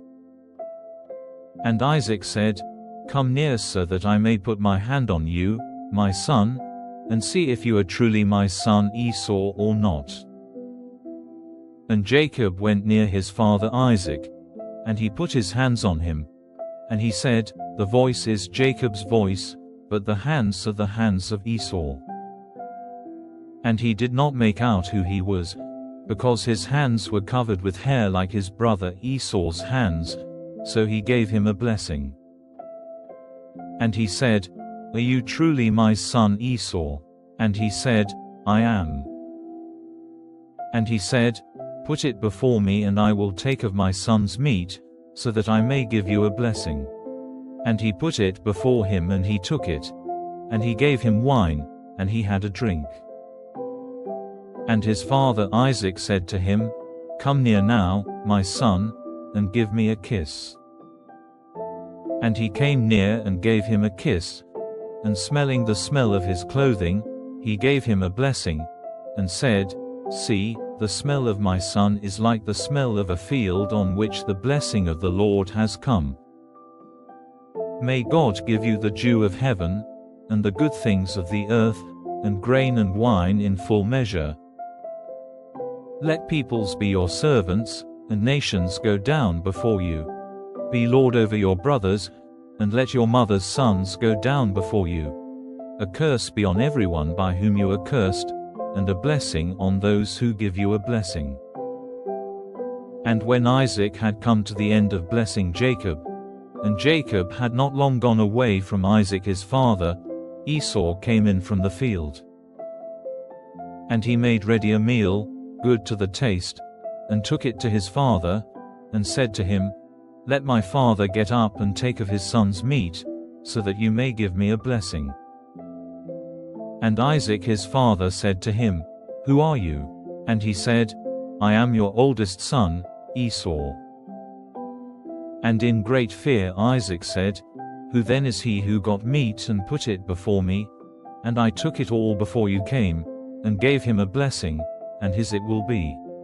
And hearing the words of his father, Esau gave a great and bitter cry, and said to his father, Give a blessing to me, even to me, O my father. And he said, Your brother came with deceit, and took away your blessing. And he said, Is it because he is named Jacob that he has twice taken my place? For he took away my birthright, and now he has taken away my blessing. And he said, Have you not kept a blessing for me? And Isaac answering said, But I have made him your master, and have given him all his brothers for servants. I have made him strong with grain and wine. What then am I to do for you, my son? And Esau said to his father, Is that the only blessing you have, my father? Give a blessing to me, even me. And Esau was overcome with weeping.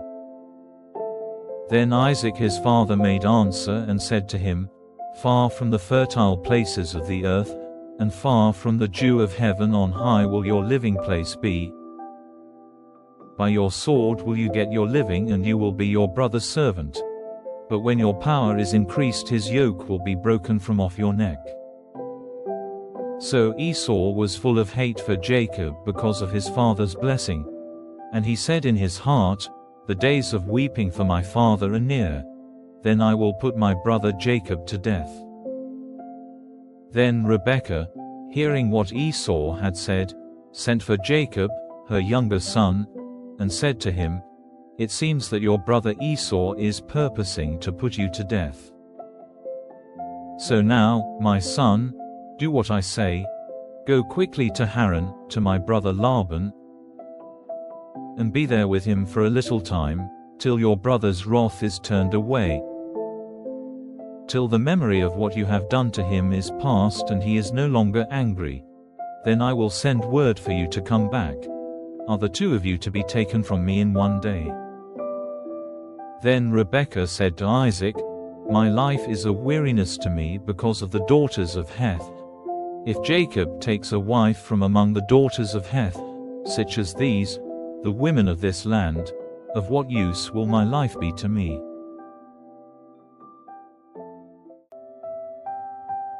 Then Isaac sent for Jacob, and blessing him, said, "Do not take a wife from among the women of Canaan, but go to Paddan Aram, to the house of Bethuel, your mother's father, and there get yourself a wife from the daughters of Laban, your mother's brother. And may God, the ruler of all, give you his blessing, giving you fruit and increase, so that you may become an army of peoples.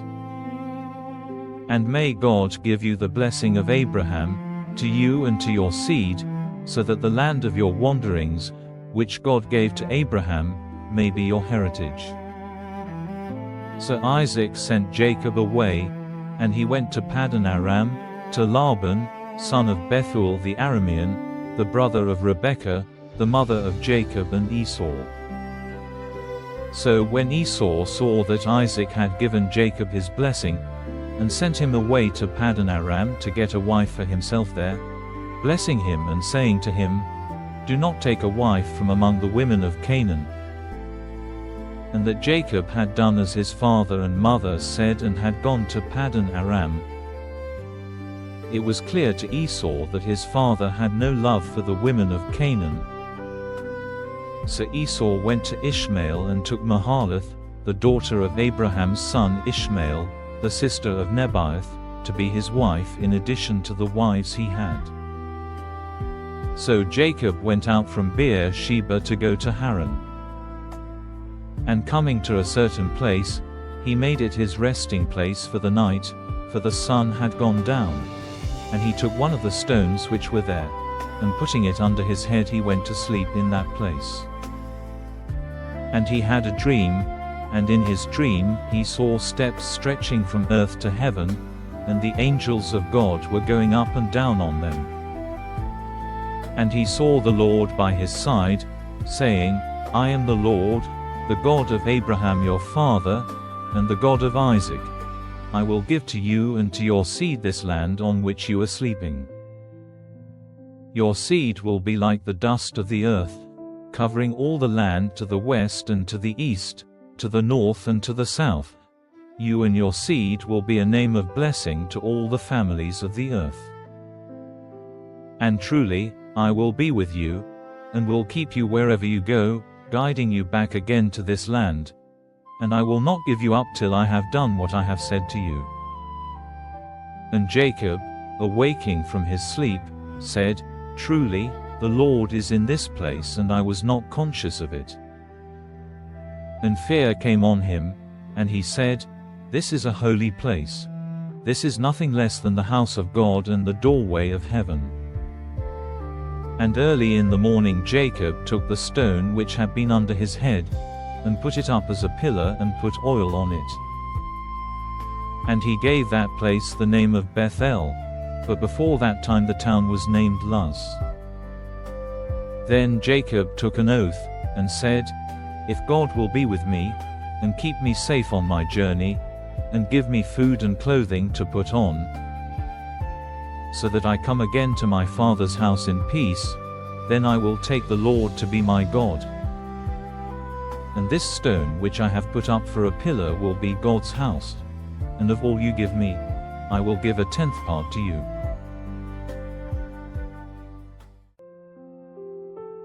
Then Jacob went on his journey till he came to the land of the children of the east.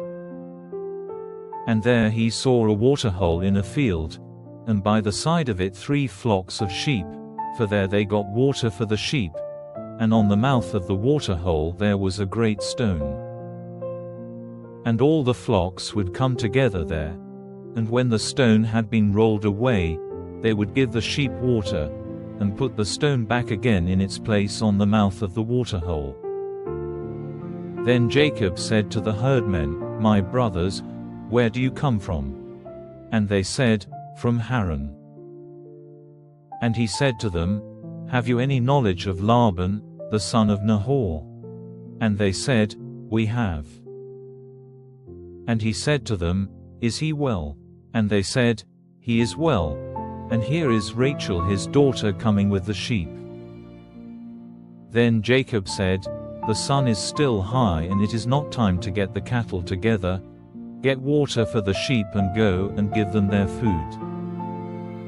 And they said, "We are not able to do so till all the flocks have come together and the stone has been rolled away from the mouth of the waterhole.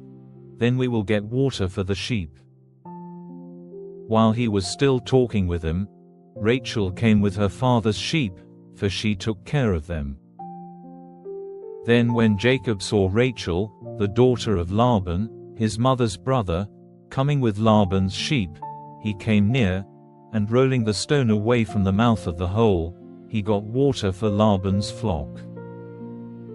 And weeping for joy, Jacob gave Rachel a kiss. And Rachel, hearing from Jacob that he was her father's relation and that he was the son of Rebekah, went running to give her father news of it.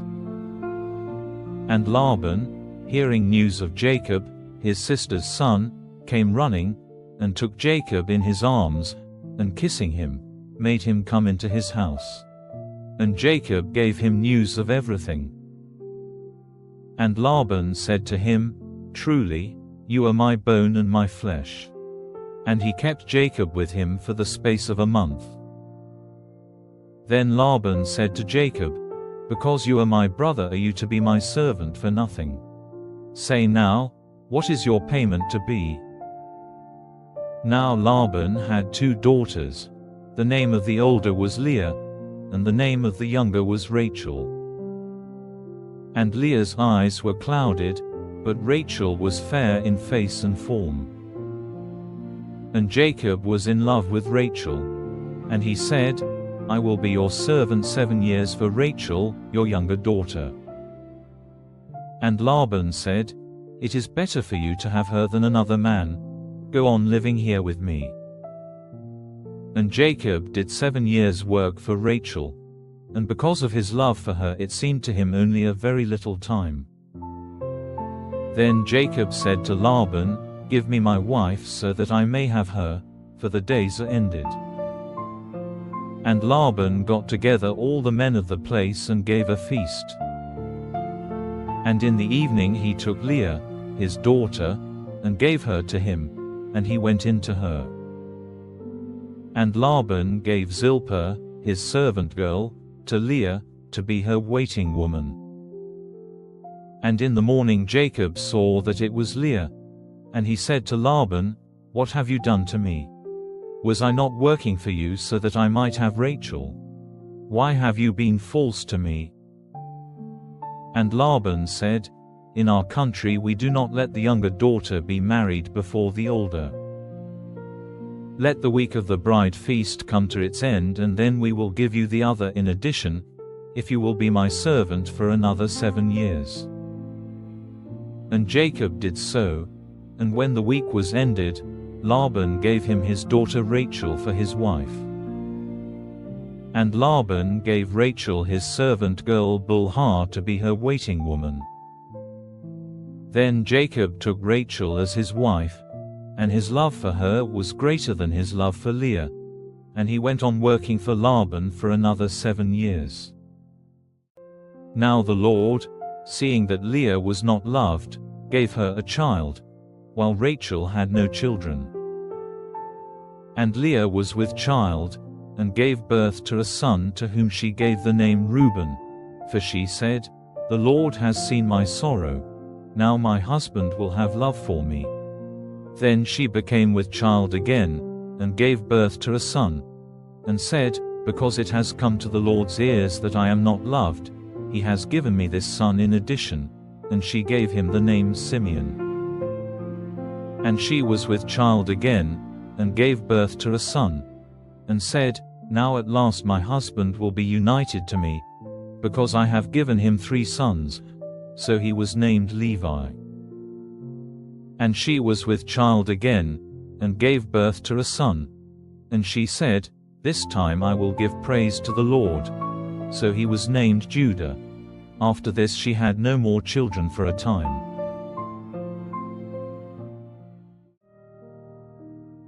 Now Rachel, because she had no children, was full of envy of her sister. And she said to Jacob, If you do not give me children, I will not go on living. But Jacob was angry with Rachel, and said, Am I in the place of God, who has kept your body from having fruit? Then she said, Here is my servant Bilhah, go in to her, so that she may have a child on my knees, and I may have a family by her. So she gave him her servant Bilhah as a wife, and Jacob went in to her. And Bilhah became with child, and gave birth to a son. Then Rachel said, God has been my judge, and has given ear to my voice, and has given me a son. So he was named Dan. And again Bilhah, Rachel's servant, was with child, and gave birth to a second son. And Rachel said, I have had a great fight with my sister, and I have overcome her. And she gave the child the name Naphtali. When it was clear to Leah that she would have no more children for a time, she gave Zilpah, her servant, to Jacob as a wife. And Zilpah, Leah's servant, gave birth to a son. And Leah said, It has gone well for me, and she gave him the name Gad. And Zilpah, Leah's servant, gave birth to a second son. And Leah said, Happy am I, and all women will give witness to my joy. And she gave him the name Asher. Now at the time of the grain cutting, Reuben saw some love fruits in the field, and took them to his mother Leah. And Rachel said to her, Let me have some of your son's love fruits. But Leah said to her, Is it a small thing that you have taken my husband from me? And now would you take my son's love fruits? Then Rachel said, You may have him tonight in exchange for your son's love fruits. In the evening, when Jacob came in from the field, Leah went out to him and said, Tonight you are to come to me, for I have given my son's love fruits as a price for you. And he went in to her that night. And God gave ear to her, and she became with child, and gave Jacob a 5th son. Then Leah said, God has made payment to me for giving my servant girl to my husband. So she gave her son the name Issachar. And again Leah became with child, and she gave Jacob a 6th son. And she said, God has given me a good bride price. Now at last will I have my husband living with me, for I have given him 6 sons. And she gave him the name Zebulun. After that she had a daughter, to whom she gave the name Dinah. Then God gave thought to Rachel, and hearing her prayer he made her fertile. And she was with child, and gave birth to a son. And she said, God has taken away my shame. And she gave him the name Joseph, saying, May the Lord give me another son. Now after the birth of Joseph, Jacob said to Laban, Let me go away to my place and my country. Give me my wives and my children, for whom I have been your servant, and let me go. For you have knowledge of all the work I have done for you. And Laban said, If you will let me say so, do not go away. For I have seen by the signs that the Lord has been good to me because of you.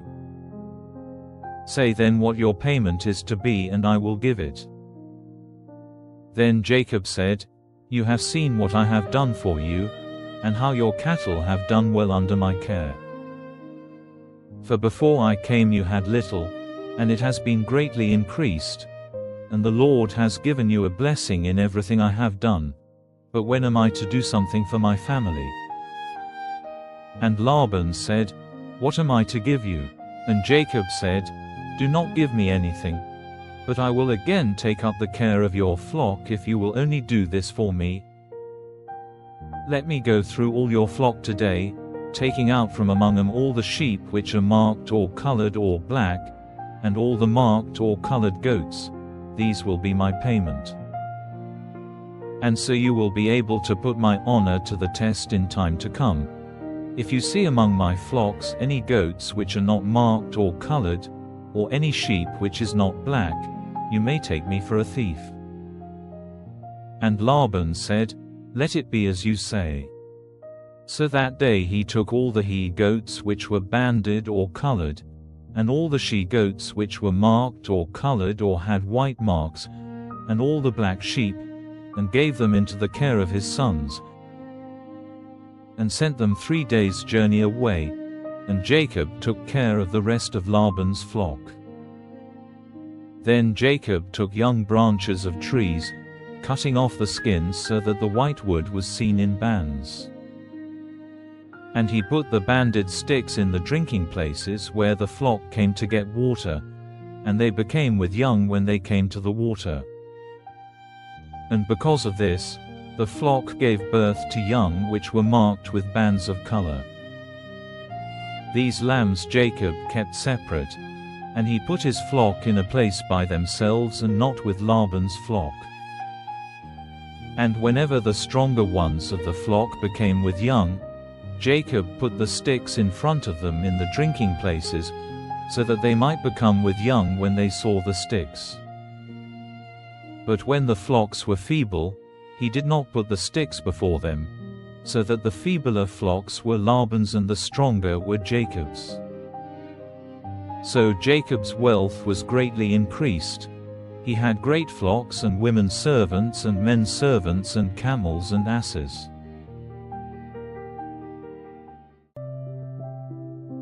Now it came to the ears of Jacob that Laban's sons were saying, "Jacob has taken away all our father's property, and in this way he has got all this wealth." And Jacob saw that Laban's feeling for him was no longer what it had been before.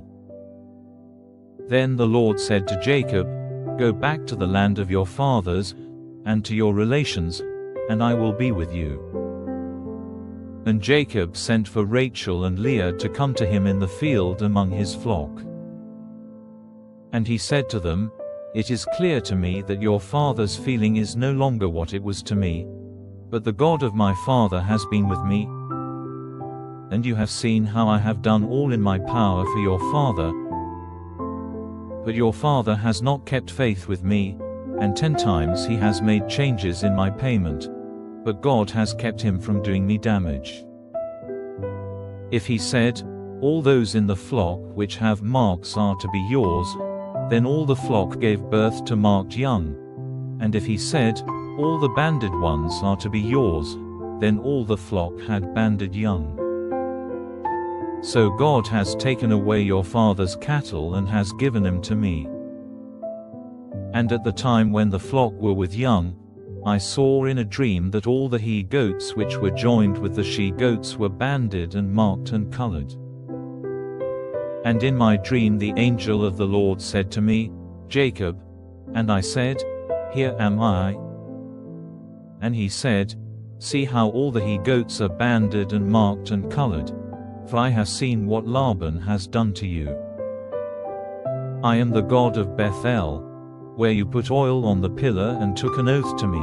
Now then, come out of this land and go back to the country of your birth.' Then Rachel and Leah said to him in answer, 'What part or heritage is there for us in our father's house? Are we not as people from a strange country to him? For he took a price for us and now it is all used up. For the wealth which God has taken from him is ours and our children's. So now, whatever God has said to you, do." Then Jacob put his wives and his sons on camels, and sending on before him all his cattle and his property which he had got together in Paddan Aram, he made ready to go to Isaac his father in the land of Canaan. Now Laban had gone to see to the cutting of the wool of his sheep. So Rachel secretly took the images of the gods of her father's house. And Jacob went away secretly, without giving news of his flight to Laban the Aramean. So he went away with all he had, and went across the river in the direction of the hill country of Gilead. And on the third day Laban had news of Jacob's flight. And taking the men of his family with him, he went after him for 7 days and overtook him in the hill country of Gilead. Then God came to Laban in a dream by night, and said to him, "Take care that you say nothing good or bad to Jacob." Now when Laban overtook him, Jacob had put up his tent in the hill country, and Laban and his brothers put up their tents in the hill country of Gilead. And Laban said to Jacob, "Why did you go away secretly, taking my daughters away like prisoners of war? Why did you make a secret of your flight, not giving me word of it, so that I might have sent you away with joy and songs, with melody and music? You did not even let me give a kiss to my sons and my daughters. This was a foolish thing to do.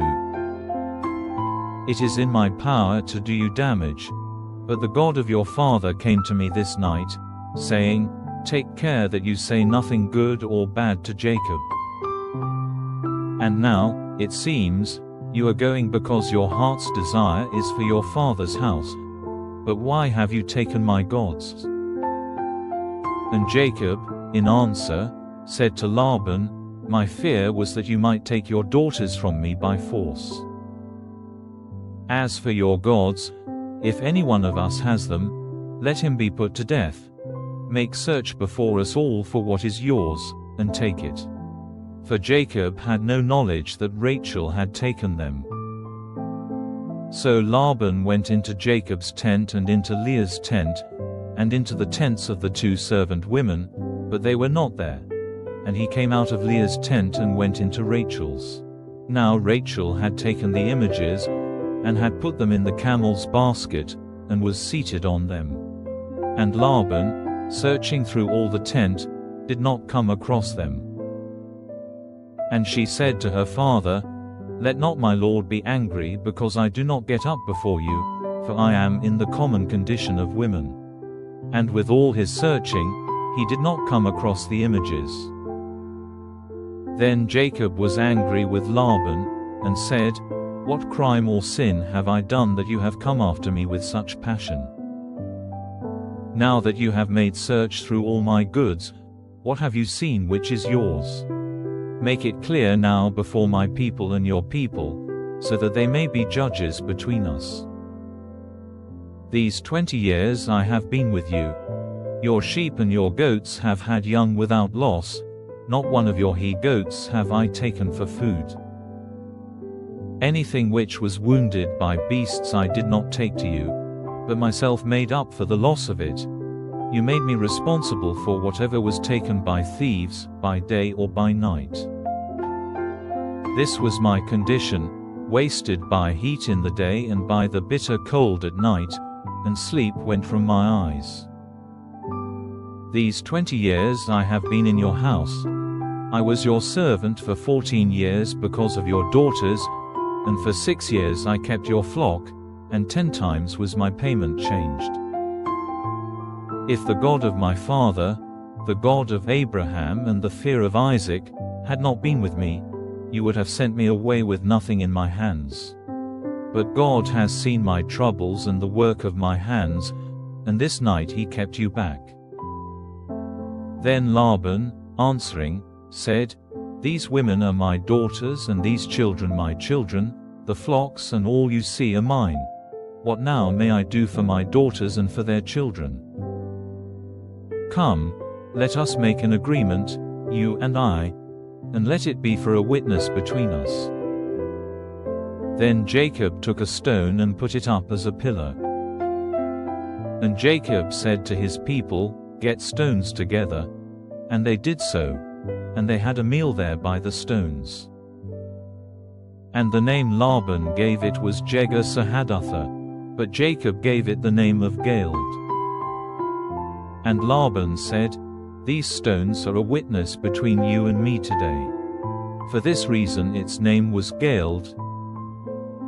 And Mitzpah, for he said, "May the Lord keep watch on us when we are unable to see one another's doings.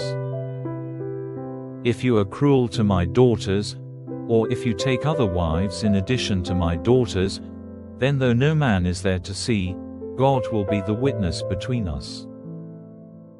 And Laban said, "See these stones and this pillar which I have put between you and me? They will be witness that I will not go over these stones to you, and you will not go over these stones or this pillar to me, for any evil purpose.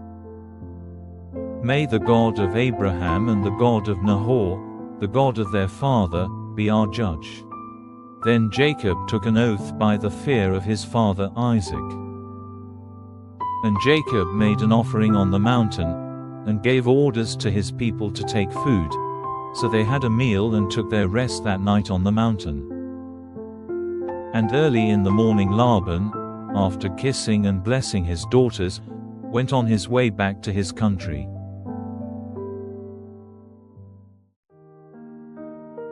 And on his way Jacob came face to face with the angels of God. And when he saw them he said, "This is the army of God." So he gave that place the name of Mahanaim.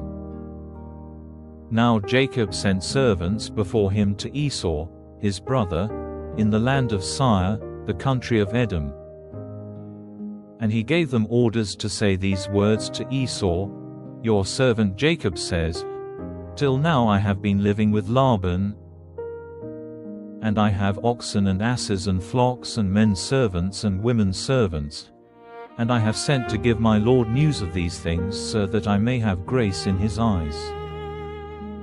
When the servants came back they said, "We have seen your brother Esau and he is coming out to you, and 400 men with him." Then Jacob was in great fear and trouble of mind. And he put all the people and the flocks and the herds and the camels into 2 groups.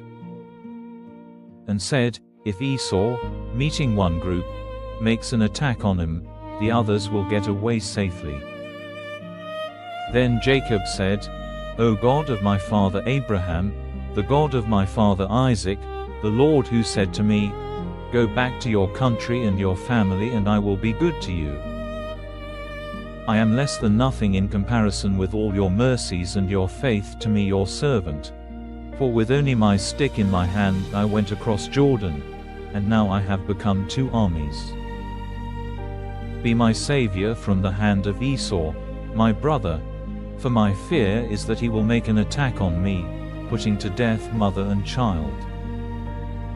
And you said, "Truly, I will be good to you, and make your seed like the sand of the sea which may not be numbered." Then he put up his tent there for the night, and from among his goods he took, as an offering for his brother Esau, 200 she-goats and 20 he-goats, 200 females and 20 males from the sheep, 30 camels with their young ones, 40 cows, 10 oxen, 20 asses, and 10 young asses. These he gave to his servants, every herd by itself. And he said to his servants, "Go on before me, and let there be a space between one herd and another." And he gave orders to the first, saying, "When my brother Esau comes to you and says, 'Whose servant are you? And where are you going? And whose are these herds?' Then say to him, 'These are your servant Jacob's. They are an offering for my Lord, for Esau, and he himself is coming after us.'" And he gave the same orders to the second and the third and to all those who were with the herds, saying, This is what you are to say to Esau when you see him. And you are to say further, Jacob, your servant, is coming after us. For he said to himself, I will take away his wrath by the offering which I have sent on, and then I will come before him. It may be that I will have grace in his eyes. So the servants with the offerings went on in front, and he himself took his rest that night in the tents with his people. And in the night he got up, and taking with him his 2 wives and the 2 servant women and his 11 children, he went over the river Jabbok. He took them and sent them over the stream with all he had.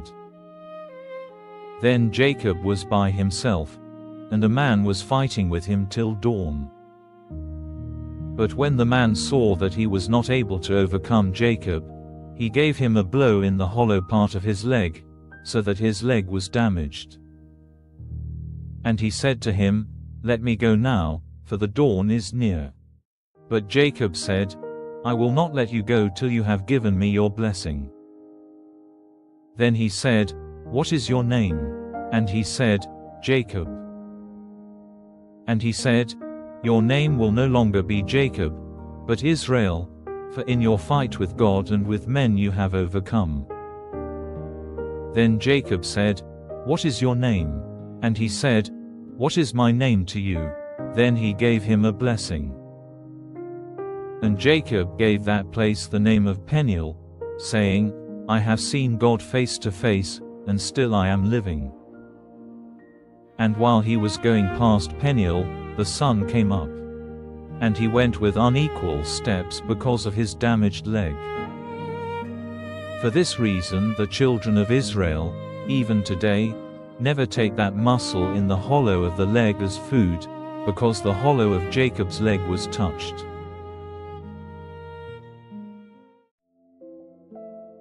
Then Jacob, lifting up his eyes, saw Esau coming with his 400 men. So he made a division of the children between Leah and Rachel and the 2 women servants.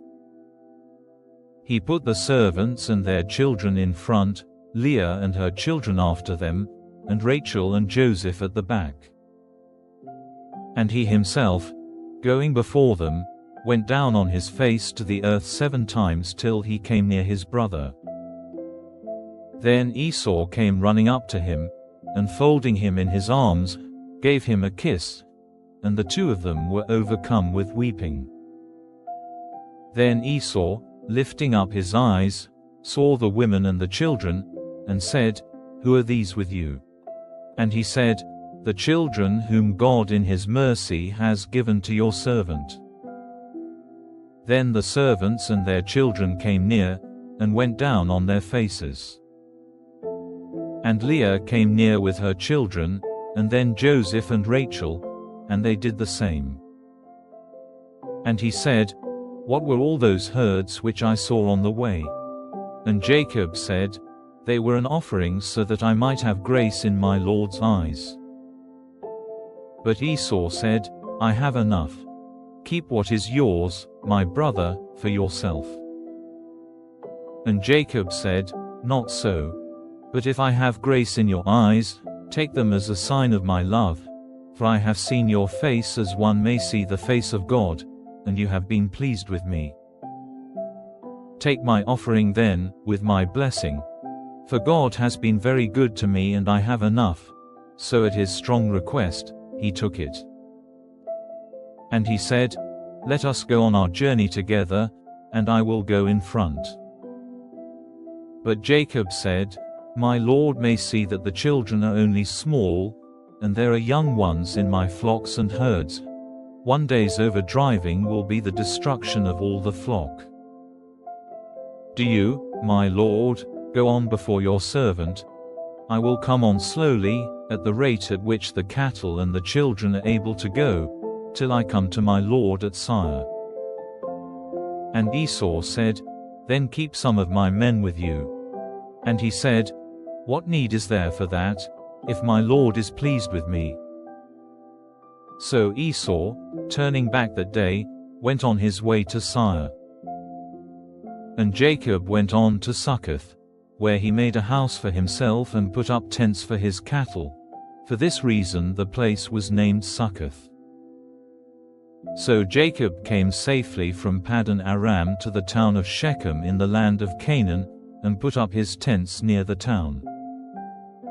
And for 100 bits of money he got from the children of Hamor, the builder of Shechem, the field in which he had put up his tents. And there he put up an altar, naming it El, the God of Israel.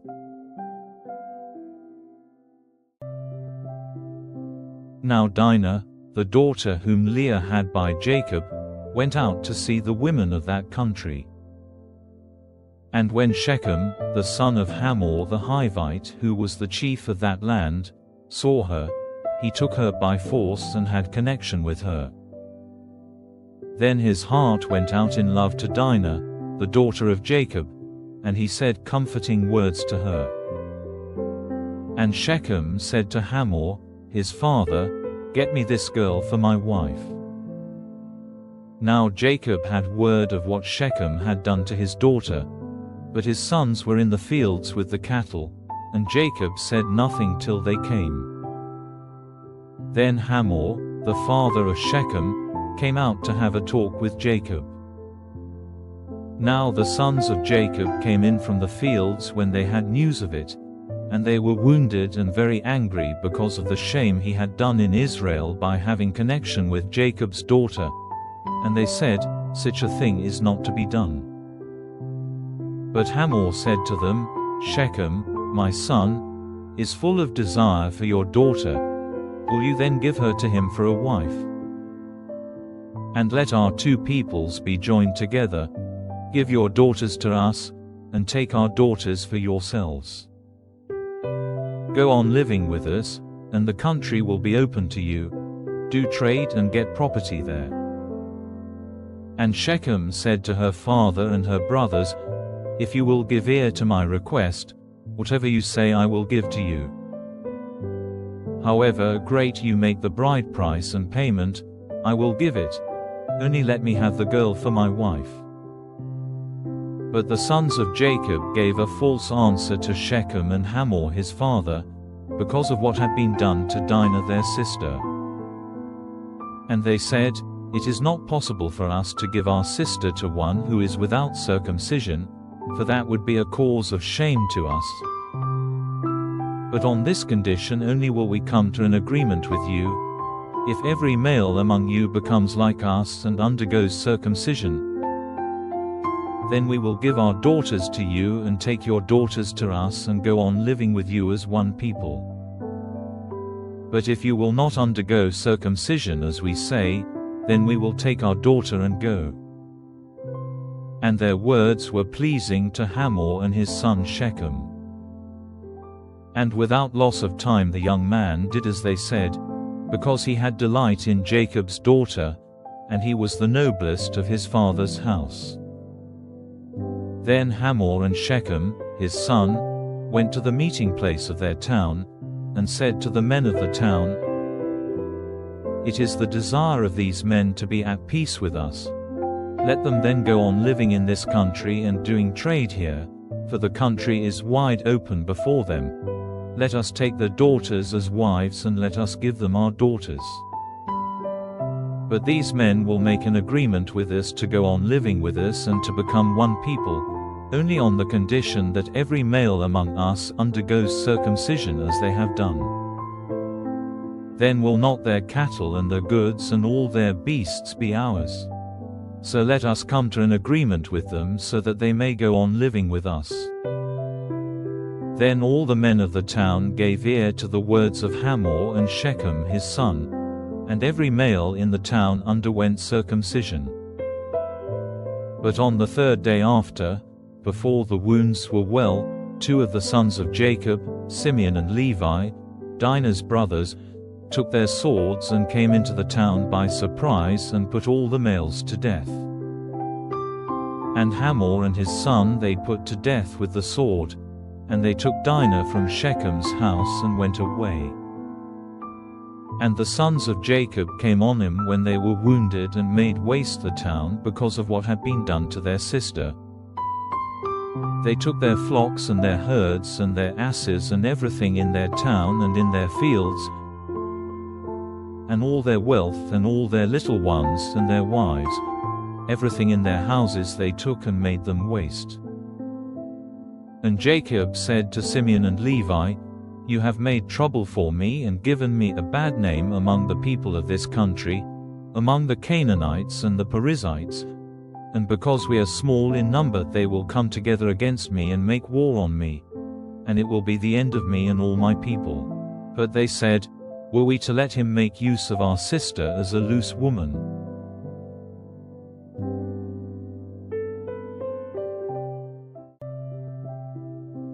And God said to Jacob, "Go up now to Bethel and make your living place there, and put up an altar there to the God who came to you when you were in flight from your brother Esau."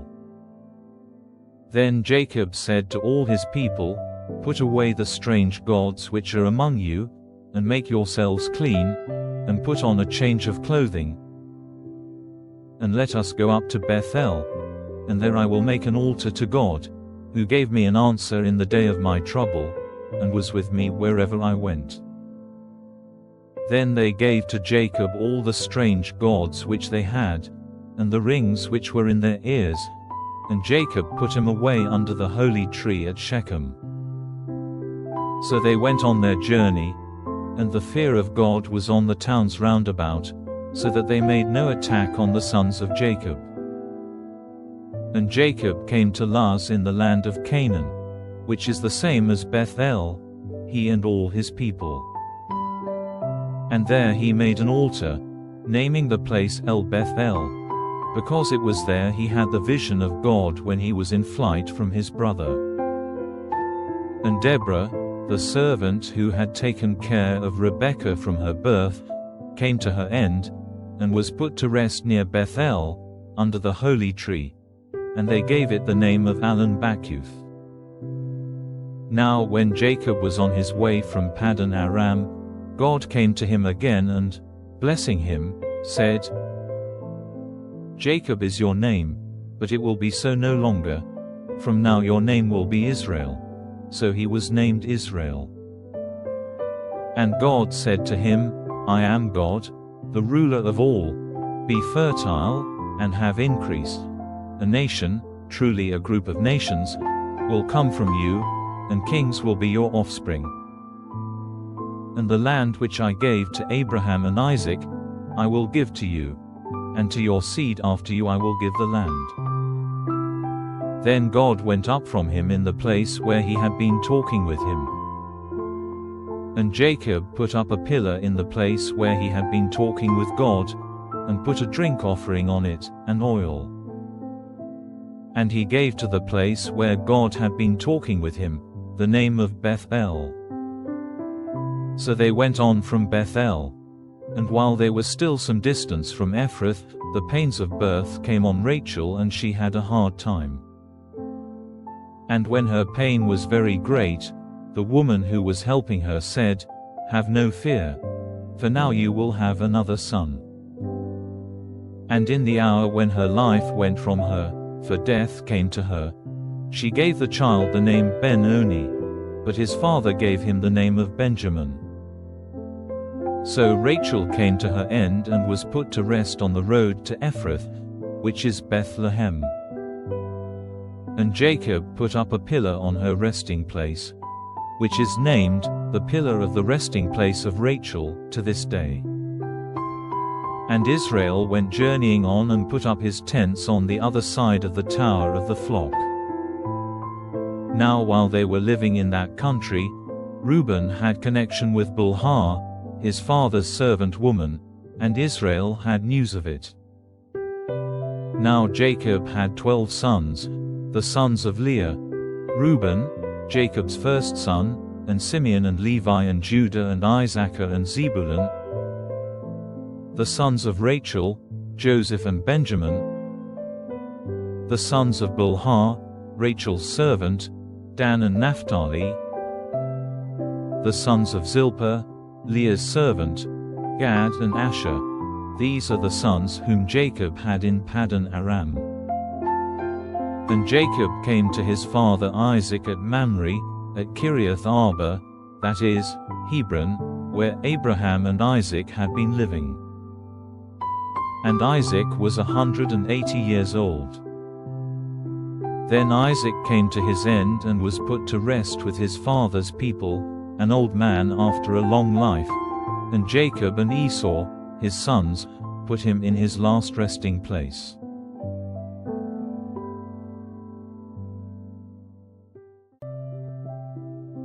Now these are the generations of Esau, that is to say, Edom.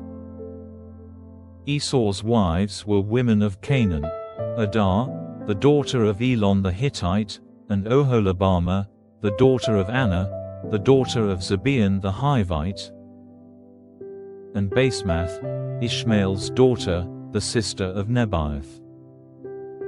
Adah had a son Eliphaz, and Basemath was the mother of Ruel.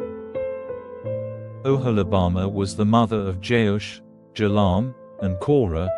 These are the sons of Esau, whose birth took place in the land of Canaan. Esau took his wives and his sons and his daughters, and all the people of his house, and his beasts and his cattle and all his goods which he had got together in the land of Canaan, and went into the land of Seir, away from his brother Jacob. For their wealth was so great that the land was not wide enough for the two of them and all their cattle. So Esau made his living place in the hill country of Seir. Esau is Edom.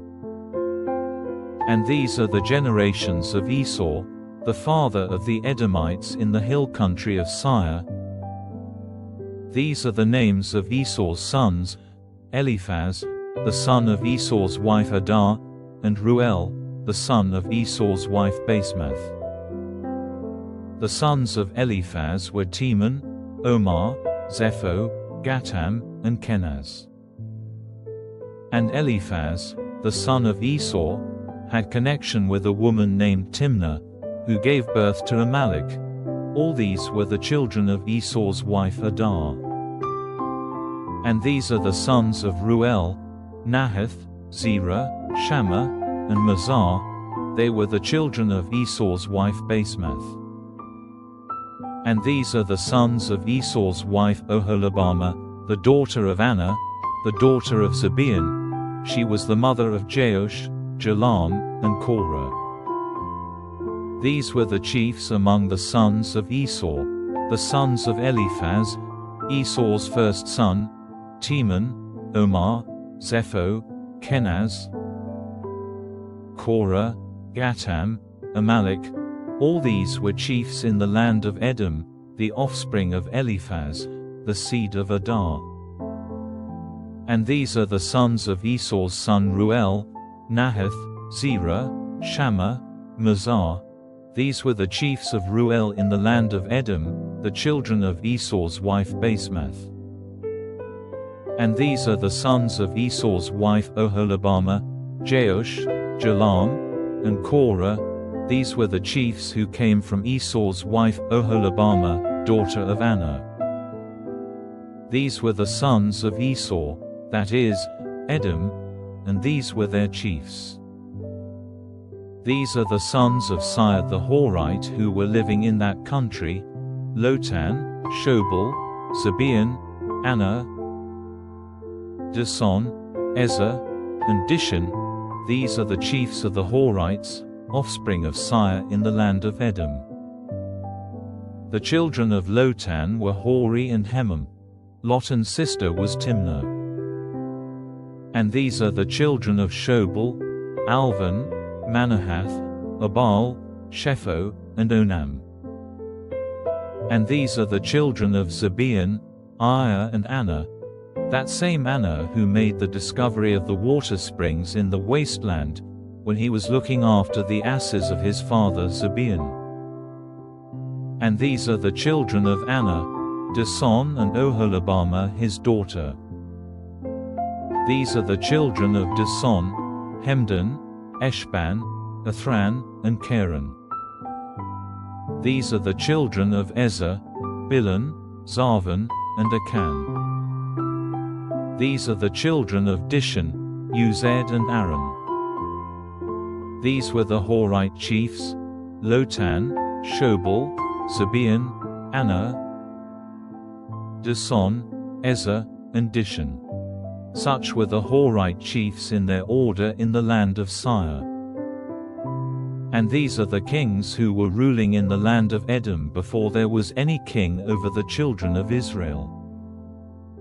Bela, son of Beor, was king in Edom, and the name of his chief town was Dinhabah. At his death, Jobab, son of Zerah of Bozrah, became king in his place. And at the death of Jobab, Husham, from the country of the Temanites, became king in his place. And at the death of Husham, Hadad, son of Bedad, who overcame the Midianites in the field of Moab, became king. His chief town was named Avath. And at the death of Hadad, Samlah of Masrekah became king. And at the death of Samlah, Shaul of Rehoboth by the river became king in his place. And at the death of Shaul, Baal-Hanan, son of Akbor, became king. And at the death of Baal-Hanan, Hadar became king in his place. His chief town was named Pau, and his wife's name was Mehetabel. She was the daughter of Matred, the daughter of Mezahab. These are the names of the chiefs of Esau in the order of their families and their places: Timnah, Alva, Jetheth, Oholibamah, Elah, Pinon, Kenaz, Teman, Mibzar, Magdiel, Iram. These are the Edomite chiefs, in their places in their heritage. This is Esau, the father of the Edomites.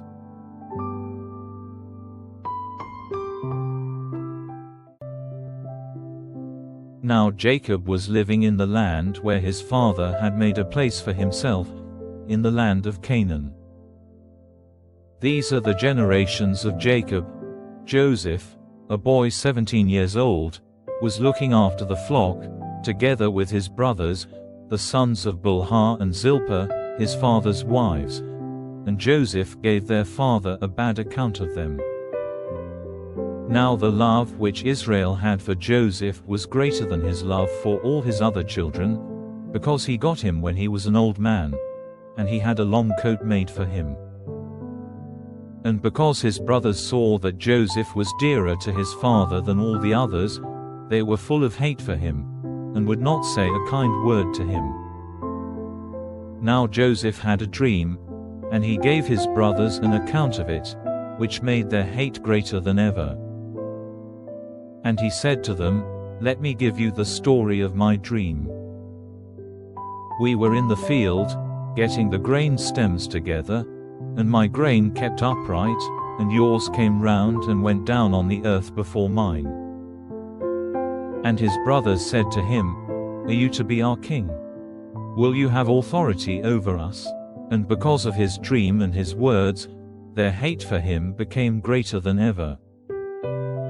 Then he had another dream, and gave his brothers an account of it, saying, "I have had another dream. The sun and the moon and 11 stars gave honor to me." And he gave word of it to his father and his brothers.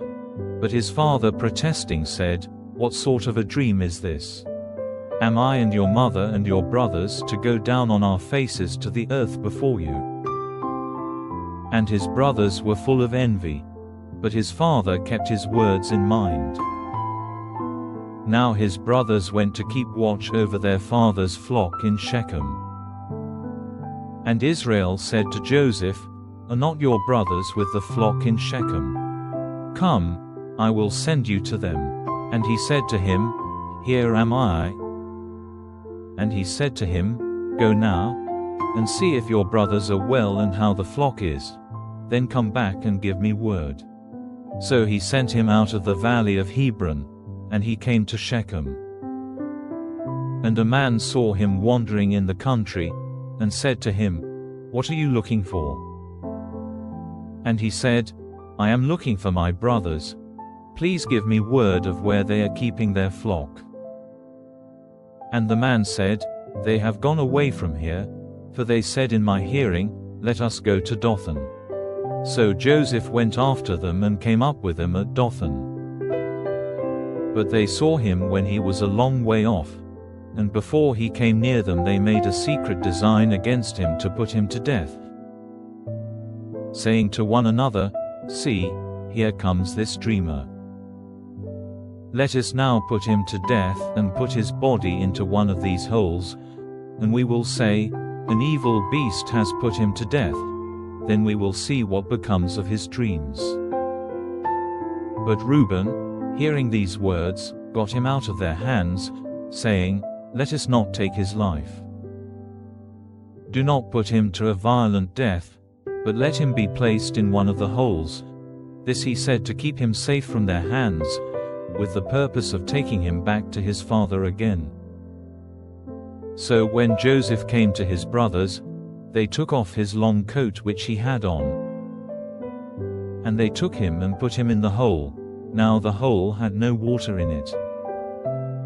Then seating themselves, they took their meal. And looking up, they saw a traveling band of Ishmaelites, coming from Gilead on their way to Egypt, with spices and perfumes on their camels. And Judah said to his brothers, "What profit is there in putting our brother to death and covering up his blood? Let us give him to these Ishmaelites for a price, and let us not put violent hands on him, for he is our brother, our flesh." And his brothers gave ear to him. And some traders from Midian went by. So pulling Joseph up out of the hole, they gave him to the Ishmaelites for 20 bits of silver, and they took him to Egypt. Now when Reuben came back to the hole, Joseph was not there. And giving signs of grief, he went back to his brothers, and said, "The child is gone. What am I to do?"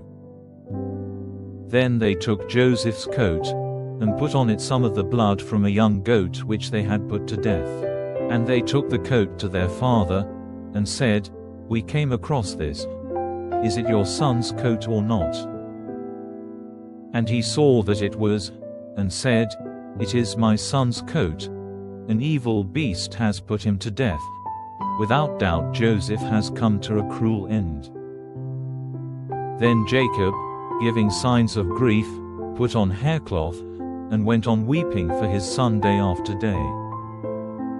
And all his sons and all his daughters came to give him comfort, but he would not be comforted, saying with weeping, "I will go down to the underworld to my son." So great was his father's sorrow for him. And in Egypt the men of Midian gave him for a price to Potiphar, a captain of high position in Pharaoh's house.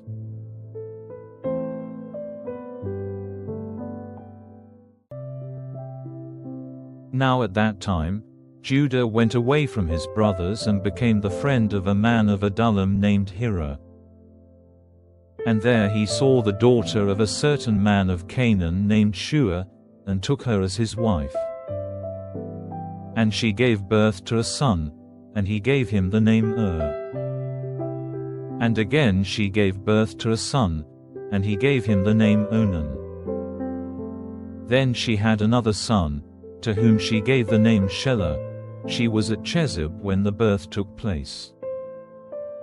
And Judah took a wife for his first son and her name was Tamar. Now Judah's first son, did evil in the eyes of the Lord, so that he put him to death. Then Judah said to Onan, "Go into your brother's wife and do what it is right for a husband's brother to do. Make her your wife and get offspring for your brother." But Onan, seeing that the offspring would not be his, went in to his brother's wife, but let his seed go on to the earth, so that he might not get offspring for his brother.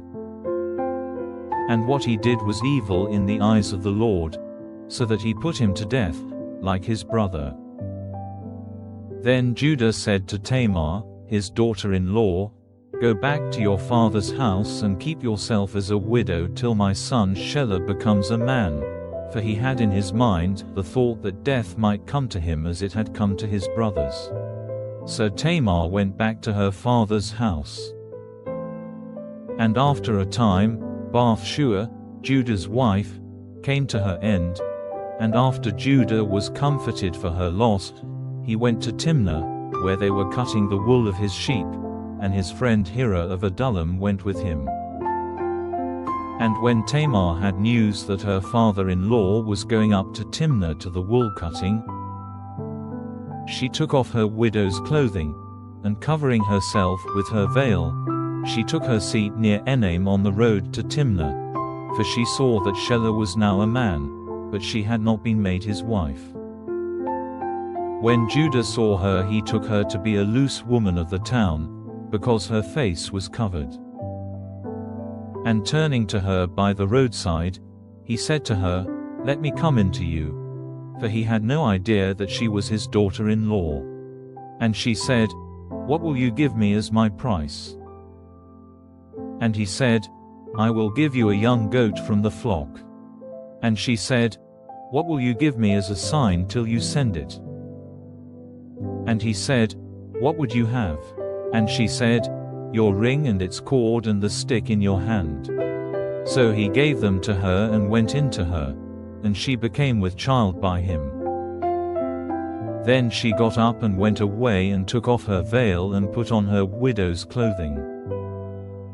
Then Judah sent his friend Hira with the young goat, to get back the things which he had given as a sign to the woman, but she was not there.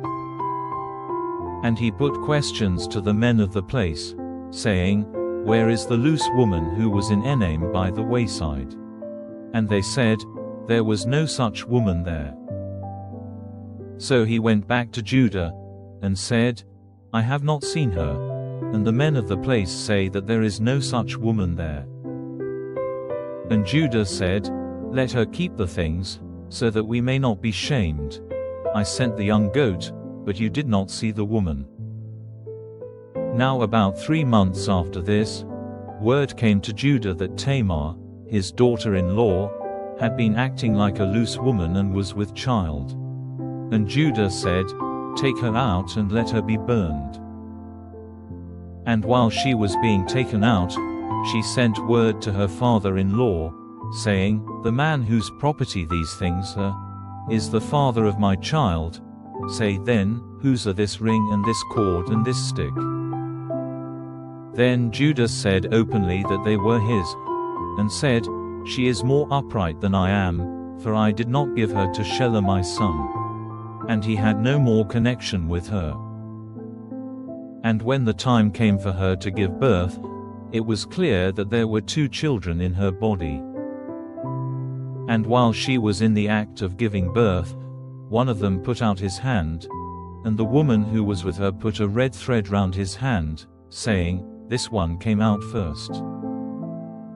But then he took his hand back again, and his brother came first to birth. And the woman said, "What an opening you have made for yourself."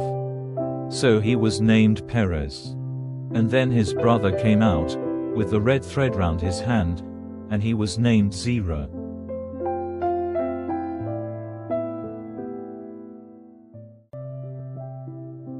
Now Joseph was taken down to Egypt, and Potiphar the Egyptian, a captain of high position in Pharaoh's house, got him for a price from the Ishmaelites who had taken him there. And the Lord was with Joseph, and he did well, and he was living in the house of his master the Egyptian. And his master saw that the Lord was with him, making everything he did go well. And having a high opinion of Joseph as his servant, he made him the overseer of his house and gave him control over all he had. And from the time when he made him overseer and gave him control of all his property, the blessing of the Lord was with the Egyptian, because of Joseph. The blessing of the Lord was on all he had, in the house and in the field. And he gave Joseph control of all his property, keeping no account of anything, but only the food which was put before him. Now Joseph was very beautiful in form and face. And after a time, his master's wife, looking on Joseph with desire, said to him, "Be my lover." But he would not, and said to her, "You see that my master keeps no account of what I do in his house, and has put all his property in my control, so that no one has more authority in this house than I have. He has kept nothing back from me but you, because you are his wife. How then may I do this great wrong, sinning against God?" And day after day she went on requesting Joseph to come to her and be her lover, but he would not give ear to her. Now one day he went into the house to do his work, and not one of the men of the house was inside. And pulling at his coat, she said, "Come to my bed," but slipping out of his coat, he went running away. And when she saw that he had got away, letting her keep his coat, she sent for the men of her house and said to them, "See, he has let a Hebrew come here and make sport of us. He came to my bed, and I gave a loud cry." And hearing it, he went running out without his coat. And she kept his coat by her, till his master came back. Then she gave him the same story, saying, "The Hebrew servant whom you have taken into our house came in to make sport of me. And when I gave a loud cry, he went running out without his coat." And hearing his wife's account of what his servant had done, he became very angry. And Joseph's master took him and put him in prison, in the place where the king's prisoners were kept in chains, and he was there in the prison house.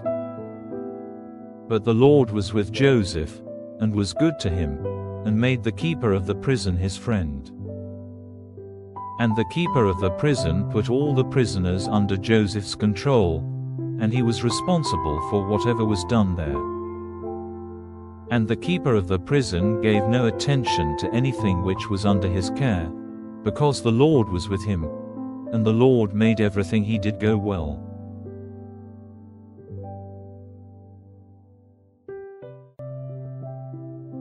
Now after these things the chief servant who had the care of the wine, and the chief bread maker in Pharaoh's house, did something against Pharaoh's orders, and Pharaoh was angry with his two servants, with the chief wine servant and the chief bread maker.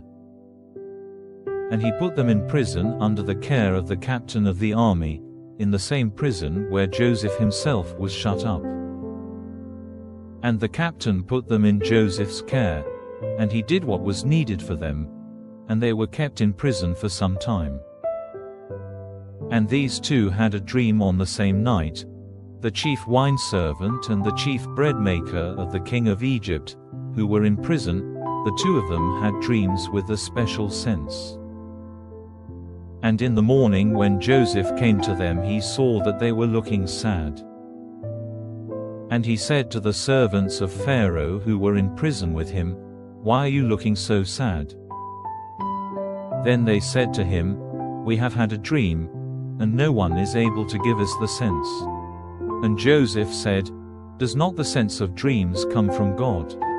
What was your dream?" Then the chief wine servant gave Joseph an account of his dream, and said, "In my dream I saw a vine before me, and on the vine were 3 branches, and it seemed as if it put out buds and flowers, and from them came grapes ready for cutting. And Pharaoh's cup was in my hand, and I took the grapes and crushing them into Pharaoh's cup, gave the cup into Pharaoh's hand." Then Joseph said, "This is the sense of your dream. The 3 branches are 3 days. After 3 days Pharaoh will give you honor, and put you back into your place, and you will give him his cup as you did before, when you were his wine servant. But keep me in mind when things go well for you, and be good to me and say a good word for me to Pharaoh and get me out of this prison. For truly I was taken by force from the land of the Hebrews, and I have done nothing for which I might be put in prison."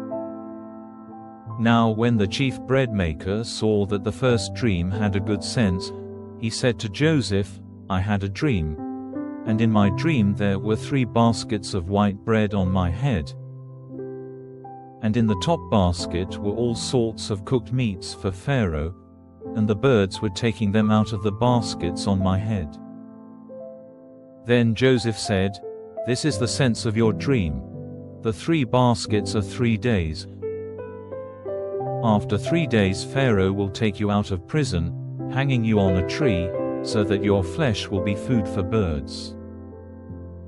Now the 3rd day was Pharaoh's birthday, and he gave a feast for all his servants, and he gave honor to the chief wine servant and the chief bread maker among the others.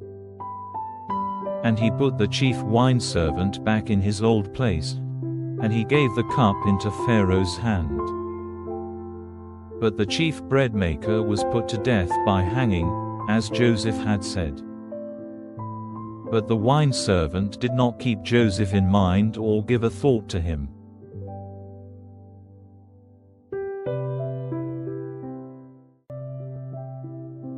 Now after 2 years had gone by, Pharaoh had a dream, and in his dream he was by the side of the Nile.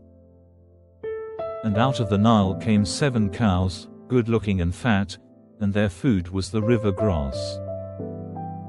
And after them 7 other cows came out of the Nile, poor-looking and thin, and they were by the side of the other cows. And the 7 thin cows made a meal of the 7 fat cows. Then Pharaoh came out of his sleep. But he went to sleep again and had a second dream, in which he saw 7 heads of grain, full and good, all on one stem. And after them came up 7 other heads, thin and wasted by the east wind. And the 7 thin heads made a meal of the good heads. And when Pharaoh was awake he saw it was a dream. And in the morning his spirit was troubled, and he sent for all the wise men of Egypt and all the holy men, and put his dream before them, but no one was able to give him the sense of it. Then the chief wine servant said to Pharaoh, "The memory of my sin comes back to me now."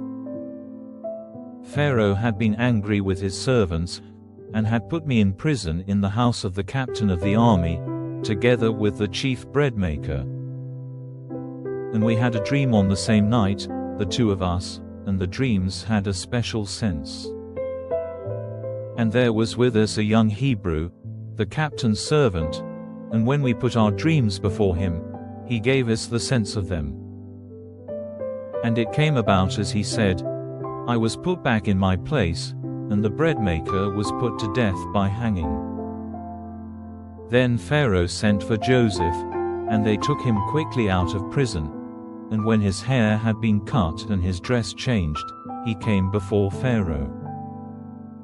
And Pharaoh said to Joseph, I have had a dream, and no one is able to give me the sense of it. Now it has come to my ears that you are able to give the sense of a dream when it is put before you. Then Joseph said, Without God there will be no answer of peace for Pharaoh. Then Pharaoh said, In my dream I was by the side of the Nile. And out of the Nile came 7 cows, fat and good-looking, and their food was the river grass. Then after them came 7 other cows, very thin and poor-looking, worse than any I ever saw in the land of Egypt. And the thin cows made a meal of the 7 fat cows who came up first.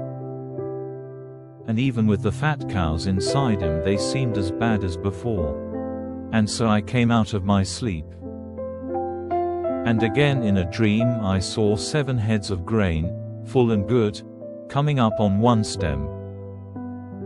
And then I saw 7 other heads, dry, thin, and wasted by the east wind, coming up after them. And the 7 thin heads made a meal of the 7 good heads. And I put this dream before the wise men, but not one of them was able to give me the sense of it. Then Joseph said, These two dreams have the same sense. God has made clear to Pharaoh what he is about to do. The 7 fat cows are 7 years, and the 7 good heads of grain are 7 years. The two have the same sense. The 7 thin and poor-looking cows who came up after them are 7 years, and the 7 heads of grain, dry and wasted by the east wind, are 7 years when there will be no food. As I said to Pharaoh before, God has made clear to him what he is about to do. 7 years are coming in which there will be great wealth of grain in Egypt. And after that will come 7 years when there will not be enough food, and the memory of the good years will go from men's minds, and the land will be made waste by the bad years. And men will have no memory of the good time because of the need which will come after, for it will be very bitter. And this dream came to Pharaoh twice, because this thing is certain, and God will quickly make it come about. And now let Pharaoh make search for a man of wisdom and good sense, and put him in authority over the land of Egypt. Let Pharaoh do this, and let him put overseers over the land of Egypt to put in store a 5th part of the produce of the land in the good years.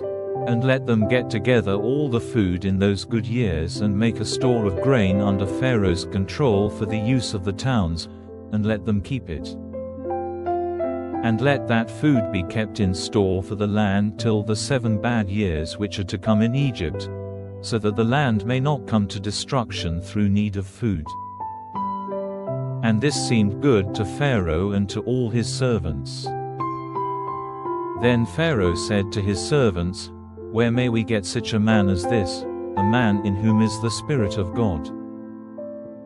And Pharaoh said to Joseph, "Seeing that God has made all this clear to you, there is no other man of such wisdom and good sense as you. You, then, are to be over my house, and all my people will be ruled by your word. Only as king will I be greater than you." And Pharaoh said to Joseph, "See, I have put you over all the land of Egypt." Then Pharaoh took off his ring from his hand and put it on Joseph's hand, and he had him clothed with the best linen, and put a chain of gold round his neck. And he made him take his seat in the second of his carriages, and they went before him crying, "Make way." So he made him ruler over all the land of Egypt. Then Pharaoh said to Joseph, "I am Pharaoh, and without your order no man may do anything in all the land of Egypt." And Pharaoh gave Joseph the name of Zaphnath-Paaneah, and he gave him Asenath, the daughter of Potiphera, the priest of On, to be his wife. So Joseph went through all the land of Egypt. Now Joseph was 30 years old when he came before Pharaoh, king of Egypt. And Joseph went out from before the face of Pharaoh and went through all the land of Egypt. Now in the 7 good years the earth gave fruit in masses. And Joseph got together all the food of those 7 years, and made a store of food in the towns. The produce of the fields round every town was stored up in the town.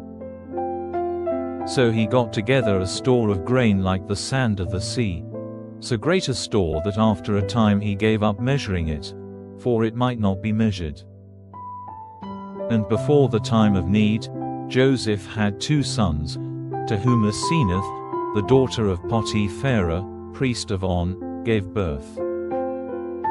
And to the first he gave the name Manasseh, for he said, "God has taken away from me all memory of my hard life and of my father's house." And to the second he gave the name Ephraim, for he said, "God has given me fruit in the land of my sorrow." And so the 7 good years in Egypt came to an end. Then came the first of the 7 years of need, as Joseph had said. And in every other land they were short of food, but in the land of Egypt there was bread. And when all the land of Egypt was in need of food, the people came crying to Pharaoh for bread. And Pharaoh said to the people, "Go to Joseph, and whatever he says to you, do it." And everywhere on the earth they were short of food. Then Joseph, opening all his storehouses, gave the people of Egypt grain for money. So great was the need of food in the land of Egypt. And all lands sent to Egypt, to Joseph, to get grain, for the need was great over all the earth.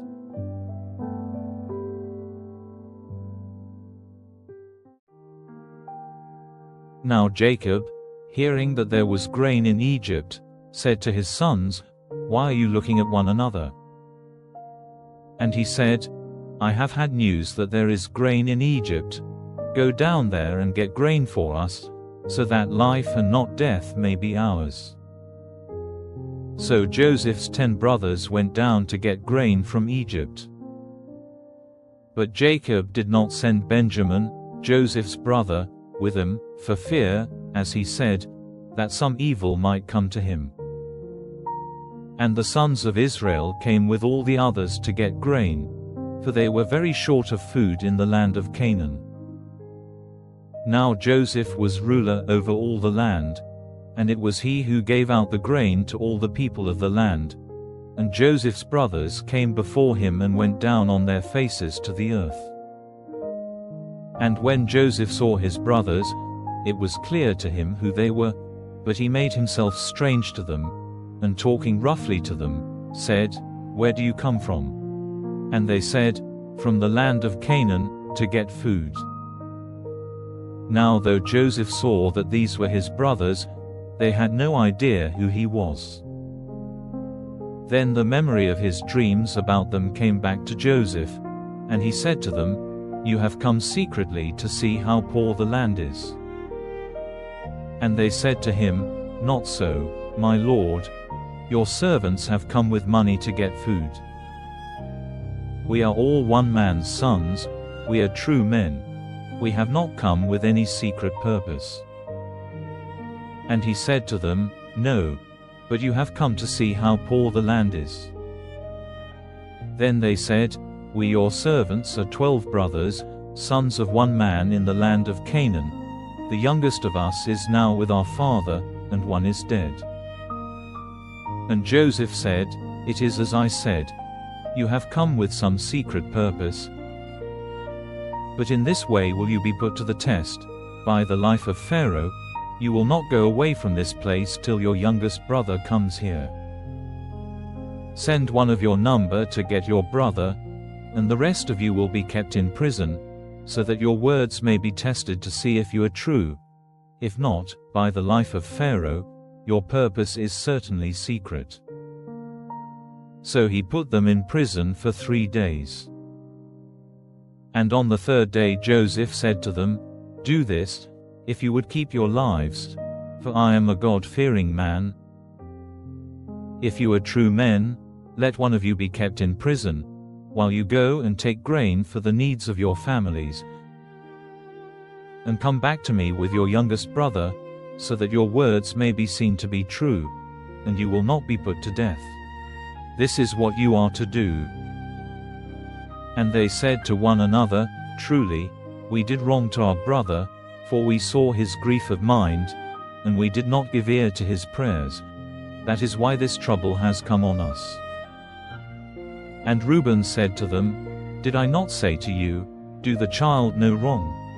But you gave no attention, so now, punishment has come on us for his blood." They were not conscious that the sense of their words was clear to Joseph, for he had been talking to them through one who had knowledge of their language. And turning away from them, he was overcome with weeping. Then he went on talking to them again and took Simeon and put chains on him before their eyes. Then Joseph gave orders for their bags to be made full of grain, and for every man's money to be put back into his bag, and for food to be given him for the journey, which was done. Then they put the bags of grain on their asses and went away. Now at their night's resting place one of them, opening his bag to give his ass some food, saw his money in the mouth of the bag. And he said to his brothers, "My money has been given back. It is in my bag." Then their hearts became full of fear, and turning to one another they said, "What is this which God has done to us?" So when they came to Jacob their father, in the land of Canaan, they gave him an account of all their experiences, saying, "The man who is the ruler of the country was rough with us and put us in prison, saying that we had come with a secret, evil purpose. And we said to him, 'We are true men, we have no evil designs. We are 12 brothers, sons of our father. One is dead, and the youngest is now with our father in the land of Canaan.' And the ruler of the land said, 'In this way I may be certain that you are true men. Let one of you be kept here with me, while you go and take grain for the needs of your families, and come back to me with your youngest brother. Then I will be certain that you are true men, and I will give your brother back to you and let you do trade in the land.' And when they took the grain out of their bags, it was seen that every man's parcel of money was in his bag. And when they and their father saw the money, they were full of fear. And Jacob their father said to them, 'You have taken my children from me. Joseph is gone and Simeon is gone, and now you would take Benjamin away. All these things have come on me.' And Reuben said, 'Put my 2 sons to death if I do not come back to you with him. Let him be in my care and I will give him safely back to you.' And he said, 'I will not let my son go down with you, for his brother is dead and he is all I have. If evil overtakes him on the journey, then through you will my gray head go down to the underworld in sorrow.'"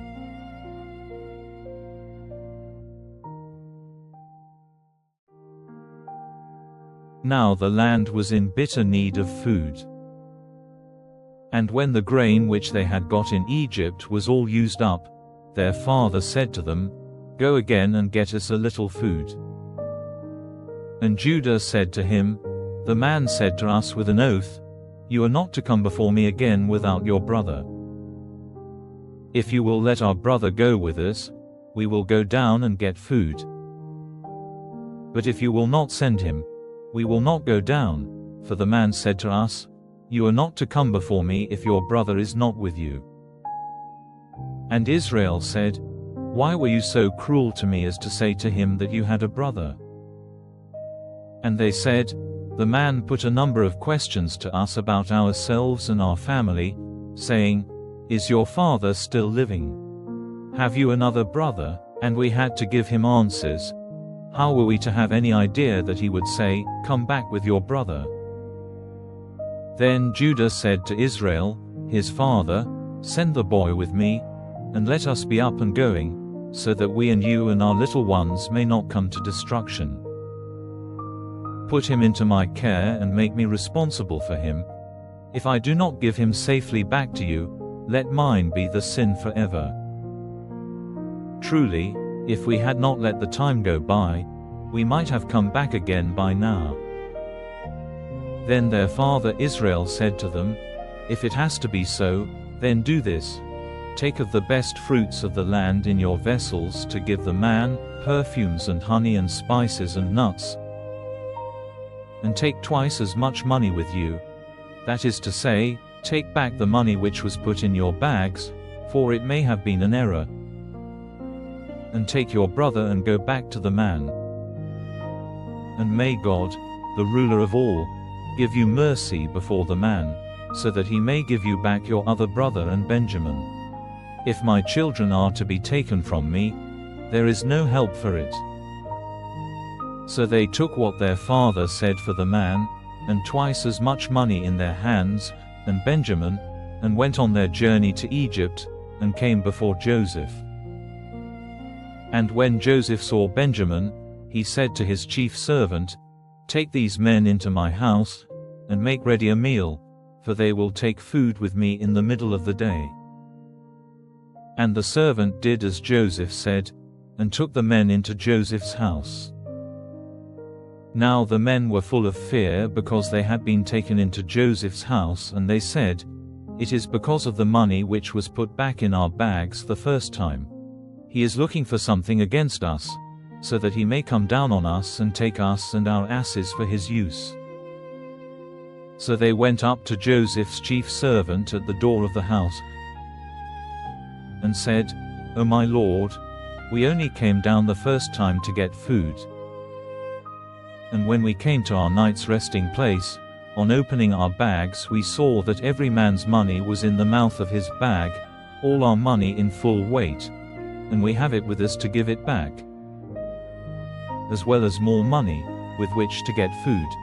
We have no idea who put our money in our bags." Then the servant said, "Peace be with you. Have no fear. Your God, even the God of your father, has put wealth in your bags for you. I had your money." Then he let Simeon come out to them. And the servant took them into Joseph's house, and gave them water for washing their feet, and he gave their asses food. And they got ready the things for Joseph before he came in the middle of the day, for word was given to them that they were to have a meal there. And when Joseph came in, they gave him the things which they had for him, and went down to the earth before him. And he said, "How are you? Is your father well, the old man of whom you were talking to me? Is he still living?" And they said, "Your servant, our father, is well, he is still living." And they went down on their faces before him. Then, lifting up his eyes, he saw Benjamin, his brother, his mother's son, and he said, "Is this your youngest brother of whom you gave me word?" And he said, "God be good to you, my son." Then Joseph's heart went out to his brother, and he went quickly into his room, for he was overcome with weeping. Then, after washing his face, he came out, and controlling his feelings said, "Put food before us." And they put a meal ready for him by himself, and for them by themselves, and for the Egyptians who were with him by themselves, because the Egyptians may not take food with the Hebrews, for that would make them unclean. And they were all given their seats before him in order of birth, from the oldest to the youngest, so that they were looking at one another in wonder. And Joseph sent food to them from his table, but he sent 5 times as much to Benjamin as to any of the others. And they took wine freely with him.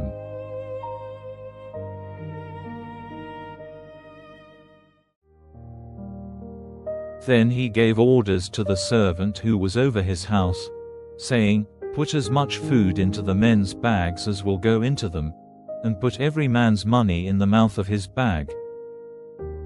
And put my cup, my silver cup, in the youngest one's bag, with his money." So he did as Joseph said. And at dawn the men, with their asses, were sent away. And when they had gone only a little way out of the town, Joseph said to the servant who was over his house, "Go after them. And when you overtake them, say to them, 'Why have you done evil in reward for good? Is not this the cup from which my Lord takes wine and by which he gets knowledge of the future? Truly, you have done evil.'" So he overtook them and said these words to them. And they said to him, "Why does my Lord say such words as these? Far be it from your servants to do such a thing. See, the money which was in the mouth of our bags we gave back to you when we came again from Canaan. How then might we take silver or gold from your Lord's house? If it comes to light that any of your servants has done this, let him be put to death, and we will be your Lord's servants." And he said, "Let it be as you say. He in whose bag it is seen will become my servant, and you will not be responsible." Then every man quickly got his bag down and undid it. And he made a search, starting with the oldest and ending with the youngest, and the cup was in Benjamin's bag. Then in bitter grief they put the bags on the asses again and went back to the town. So Judah and his brothers came to Joseph's house, and he was still there, and they went down on their faces before him. And Joseph said, "What is this thing which you have done? Had you no thought that such a man as I would have power to see what is secret?" And Judah said, "What are we to say to my lord? How may we put ourselves right in his eyes? God has made clear the sin of your servants. Now we are in your hands, we and the man in whose bag your cup was seen." Then he said, "Far be it from me to do so, but the man who had my cup will be my servant, and you may go back to your father in peace." Then Judah came near him, and said, "Let your servant say a word in my lord's ears, and let not your wrath be burning against your servant, for you are in the place of Pharaoh to us."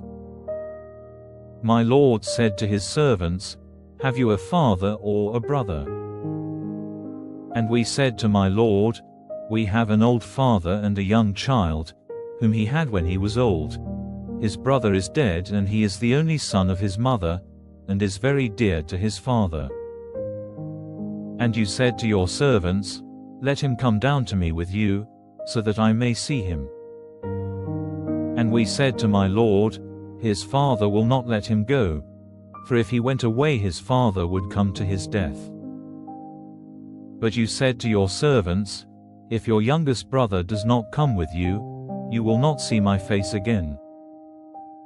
And when we went back to your servant, our father, we gave him an account of my lord's words. And our father said, "Go again and get us a little food."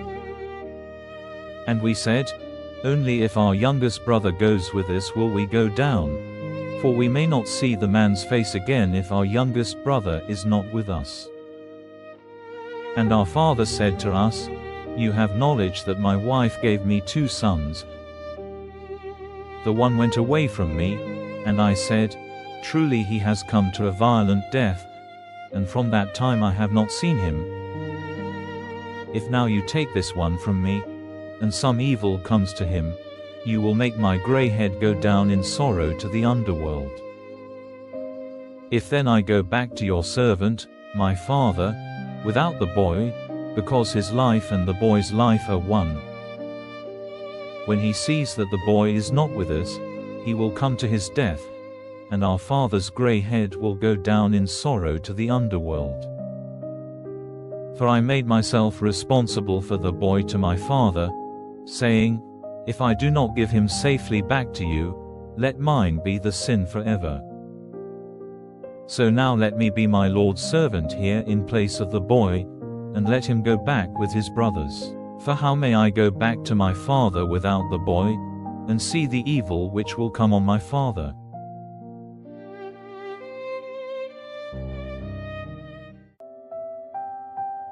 Then Joseph, unable to keep back his feelings before those who were with him, gave orders for everyone to be sent away, and no one was present when he made clear to his brothers who he was. And so loud was his weeping, that it came to the ears of the Egyptians and all Pharaoh's house. And Joseph said to his brothers, "I am Joseph. Is my father still living?" But his brothers were not able to give him an answer, for they were troubled before him. Then Joseph said to his brothers, "Come near to me." And they came near, and he said, "I am Joseph your brother, whom you sent into Egypt. Now do not be troubled or angry with yourselves for sending me away, because God sent me before you to be the Savior of your lives. For these 2 years have been years of need, and there are still 5 more years to come in which there will be no plowing or cutting of grain. God sent me before you to keep you and yours living on earth, so that you might become a great nation. So now it was not you who sent me here, but God, and he has made me as a father to Pharaoh, and lord of all his house, and ruler over all the land of Egypt. Now go quickly to my father, and say to him, Your son Joseph says, God has made me ruler over all the land of Egypt. Come down to me straight away. The land of Goshen will be your living place, and you will be near me, you and your children and your children's children, and your flocks and herds and all you have. And there I will take care of you, so that you and your family may not be in need, for there are still 5 bad years to come. Now truly, your eyes see, and the eyes of my brother Benjamin see, that it is my mouth which says these things to you. Give my father word of all my glory in Egypt and of all you have seen, and come back quickly with my father. Then, weeping, he took Benjamin in his arms, and Benjamin himself was weeping on Joseph's neck.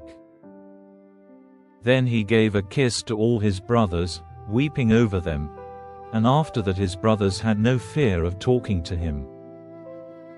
And news of these things went through Pharaoh's house, and it was said that Joseph's brothers were come, and it seemed good to Pharaoh and his servants. And Pharaoh said to Joseph, Say to your brothers, Put your goods on your beasts and go back to the land of Canaan. And get your father and your families and come back to me. And I will give you all the good things of Egypt, and the fat of the land will be your food. And say to them, This you are to do. Take carts from the land of Egypt for your little ones and for your wives, and get your father and come back. And take no thought for your goods, for the best of all the land of Egypt is yours. And the children of Israel did as he said, and Joseph gave them carts as had been ordered by Pharaoh, and food for their journey.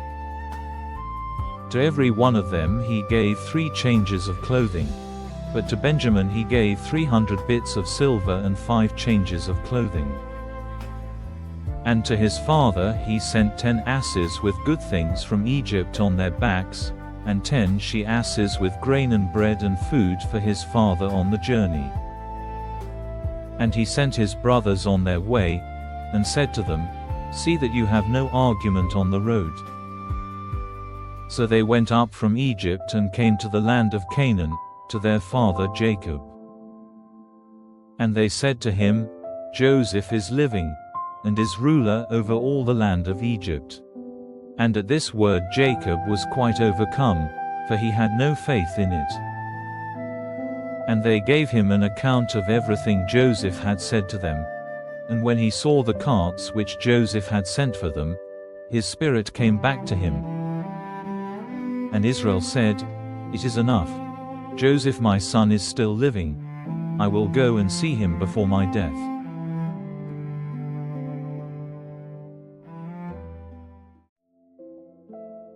And Israel went on his journey with all he had, and came to Beersheba, where he made offerings to the God of his father Isaac. And God said to Israel in a night vision, Jacob, Jacob. And he said, Here am I. And he said, I am God, the God of your father. Go down to Egypt without fear, for I will make a great nation of you there. I will go down with you to Egypt, and I will see that you come back again, and at your death Joseph will put his hands on your eyes. Then Jacob went on from Beersheba.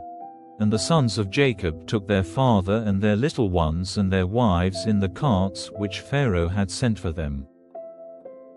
And they took their cattle and all the goods which they had got in the land of Canaan, and came to Egypt, even Jacob and all his seed, his sons and his sons' sons, his daughters and his daughters' sons, and all his family he took with him into Egypt.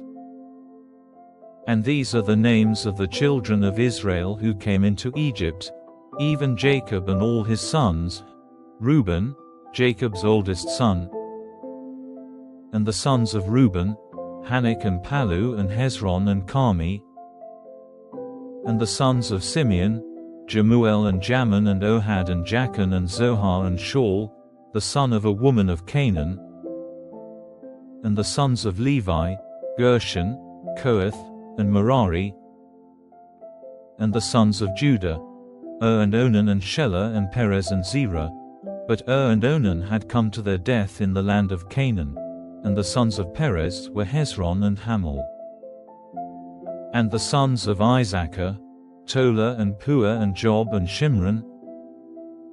And the sons of Zebulun, Serd and Elon and Jaleel. All these, together with his daughter Dinah, were the children of Leah, whom Jacob had by her in Paddan Aram. They were 33 in number. And the sons of Gad, Zephion and Haggi, Shuni and Esban, Eri and Arodi and Areli. And the sons of Asher, Jimnah and Ishva and Ishvi and Beriah, and Sarah, their sister. And the sons of Beriah, Heber and Malchiel. These are the children of Zilpah, whom Laban gave to his daughter Leah, and Jacob had these 16 children by her. The sons of Jacob's wife Rachel, Joseph and Benjamin. And Joseph had Manasseh and Ephraim in the land of Egypt, by Asenath, the daughter of Potipharah, priest of On. And the sons of Benjamin were Bela and Becher and Ashbel, Gera and Naaman, Ehi and Rosh, Muppim and Huppim and Ard. All these were the children of Rachel whom Jacob had by her, 14 persons. And the son of Dan was Husham. And the sons of Naphtali, Jaziel and Guni and Jezer and Shillem. These were the children of Bilhah, whom Laban gave to his daughter Rachel, 7 persons.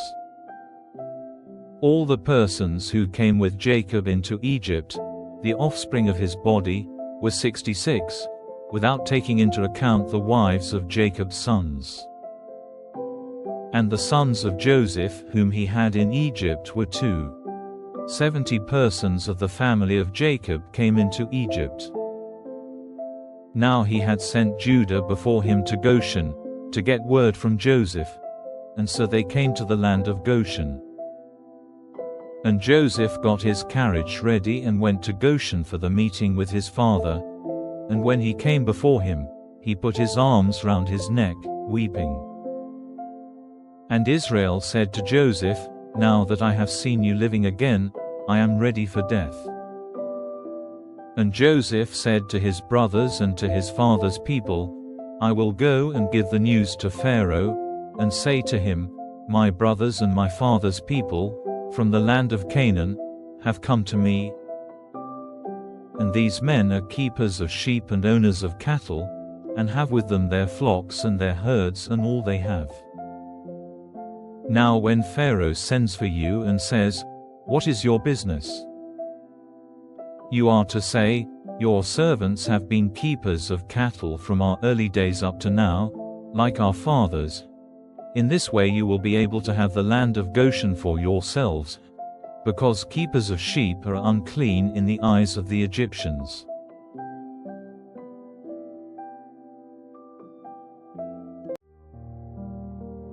Then Joseph went to Pharaoh, and said, "My father and my brothers with their flocks and their herds and all they have, are come from Canaan, and are now in the land of Goshen." And he took 5 of his brothers to Pharaoh. And Pharaoh said to them, "What is your business?" And they said, "Your servants are keepers of sheep, as our fathers were before us." And they said to Pharaoh, "We have come to make a living in this land, because we have no grass for our flocks in the land of Canaan. So now let your servants make a place for themselves in the land of Goshen." And Pharaoh said to Joseph, "Let them have the land of Goshen, and if there are any able men among them, put them over my cattle." And Jacob and his sons came to Joseph in Egypt, and when word of it came to the ears of Pharaoh, king of Egypt, he said to Joseph, "Your father and brothers have come to you. All the land of Egypt is before you. Let your father and your brothers have the best of the land for their resting place." Then Joseph made his father Jacob come before Pharaoh, and Jacob gave him his blessing. And Pharaoh said to him, "How old are you?" And Jacob said, "The years of my wanderings have been 130. Small in number and full of sorrow have been the years of my life, and less than the years of the wanderings of my fathers." And Jacob gave Pharaoh his blessing, and went out from before him. And Joseph made a place for his father and his brothers, and gave them a heritage in the land of Egypt, in the best of the land of Ramesses, as Pharaoh had given orders. And Joseph took care of his father and his brothers and all his father's people, giving them food for the needs of their families. Now there was no food to be had in all the land, so that all Egypt and Canaan were wasted from need of food. And all the money in Egypt and in the land of Canaan, which had been given for grain, came into the hands of Joseph, and he put it in Pharaoh's house. And when all the money in Egypt and Canaan was gone, the Egyptians came to Joseph, and said, "Give us bread. Would you have us come to destruction before your eyes? For we have no more money." And Joseph said, "Give me your cattle. I will give you grain in exchange for your cattle if your money is all gone." So they took their cattle to Joseph, and he gave them bread in exchange for their horses and flocks and herds and asses, so all that year he gave them food in exchange for their cattle. And when that year was ended, they came to him in the second year, and said, "We may not keep it from our lord's knowledge that all our money is gone, and all the herds of cattle are my lord's. There is nothing more to give my lord but our bodies and our land. Are we to come to destruction before your eyes, we and our land? Take us and our land and give us bread, and we and our land will be servants to Pharaoh, and give us seeds so that we may have life and the land may not become waste." So Joseph got all the land in Egypt for Pharaoh, for every Egyptian gave up his land in exchange for food, because of their great need, so all the land became Pharaoh's. And as for the people, he made servants of them, town by town, from one end of Egypt to the other. Only he did not take the land of the priests, for the priests had their food given them by Pharaoh, and having what Pharaoh gave them, they had no need to give up their land. Then Joseph said to the people, "I have made you and your land this day the property of Pharaoh. Here is seed for you to put in your fields. And when the grain is cut, you are to give a fifth part to Pharaoh, and 4 parts will be yours for seed and food, and for your families and your little ones." And they said to him, "Truly you have kept us from death. May we have grace in your eyes, and we will be Pharaoh's servants." Then Joseph made a law which is in force to this day, that Pharaoh was to have the 5th part, only the land of the priests did not become his. And so Israel was living among the Egyptians in the land of Goshen, and they got property there, and became very great in numbers and in wealth. And Jacob was living in the land of Goshen for 17 years, so the years of his life were 147. And the time of his death came near, and he sent for his son Joseph and said to him, "If now I am dear to you, put your hand under my leg and take an oath that you will not put me to rest in Egypt. But when I go to my fathers, you are to take me out of Egypt and put me to rest in their last resting place." And he said, "I will do so." And he said, "Take an oath to me." And he took an oath to him, and Israel gave worship on the bed's head.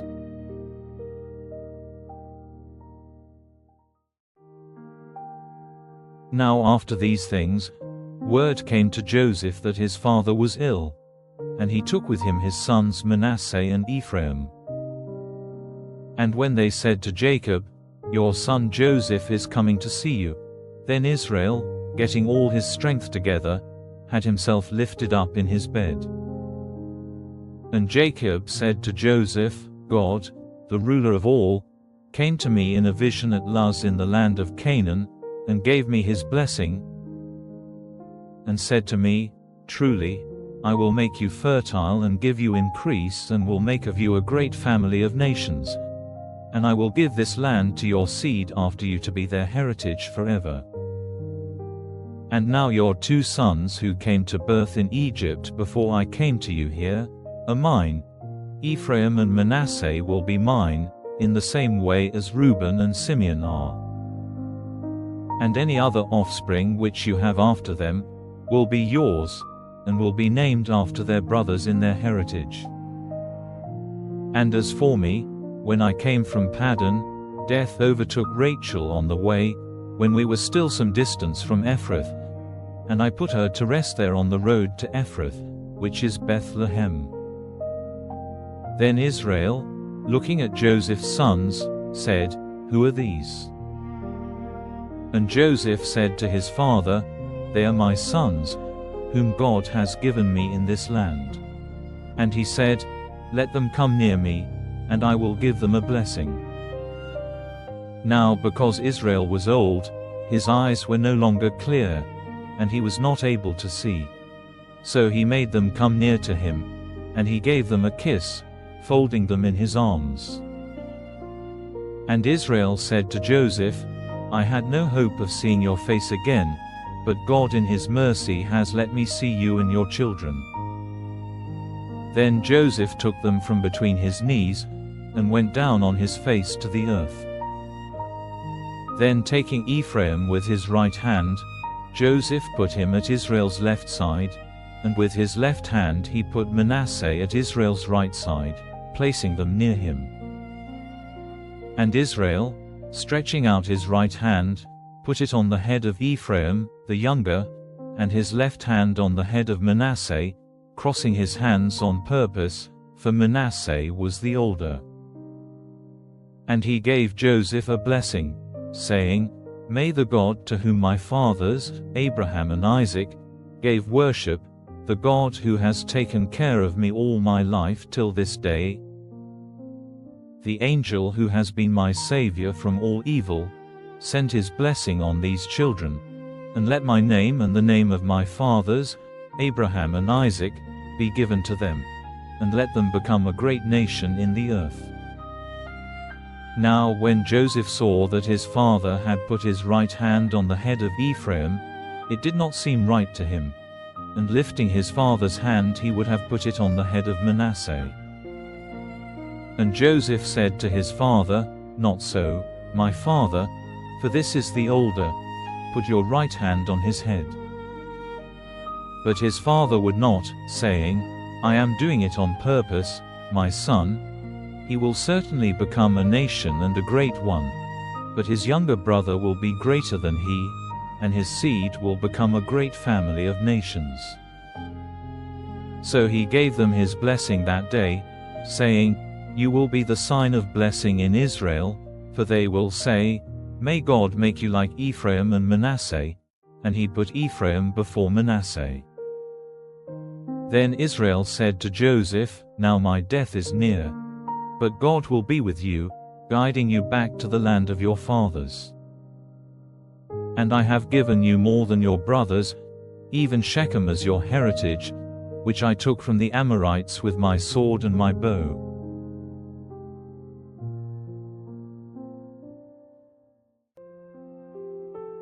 And Jacob sent for his sons, and said, Come together, all of you, so that I may give you news of your fate in future times.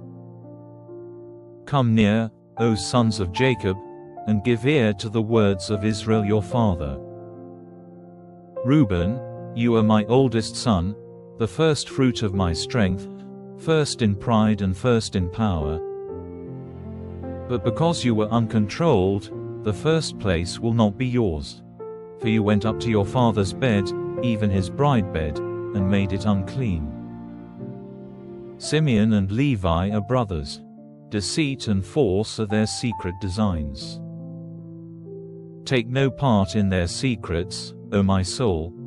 Keep far away, O my heart, from their meetings, for in their wrath they put men to death, and for their pleasure even oxen were wounded. A curse on their passion, for it was bitter, and on their wrath, for it was cruel. I will let their heritage in Jacob be broken up, driving them from their places in Israel. To you, Judah, will your brothers give praise.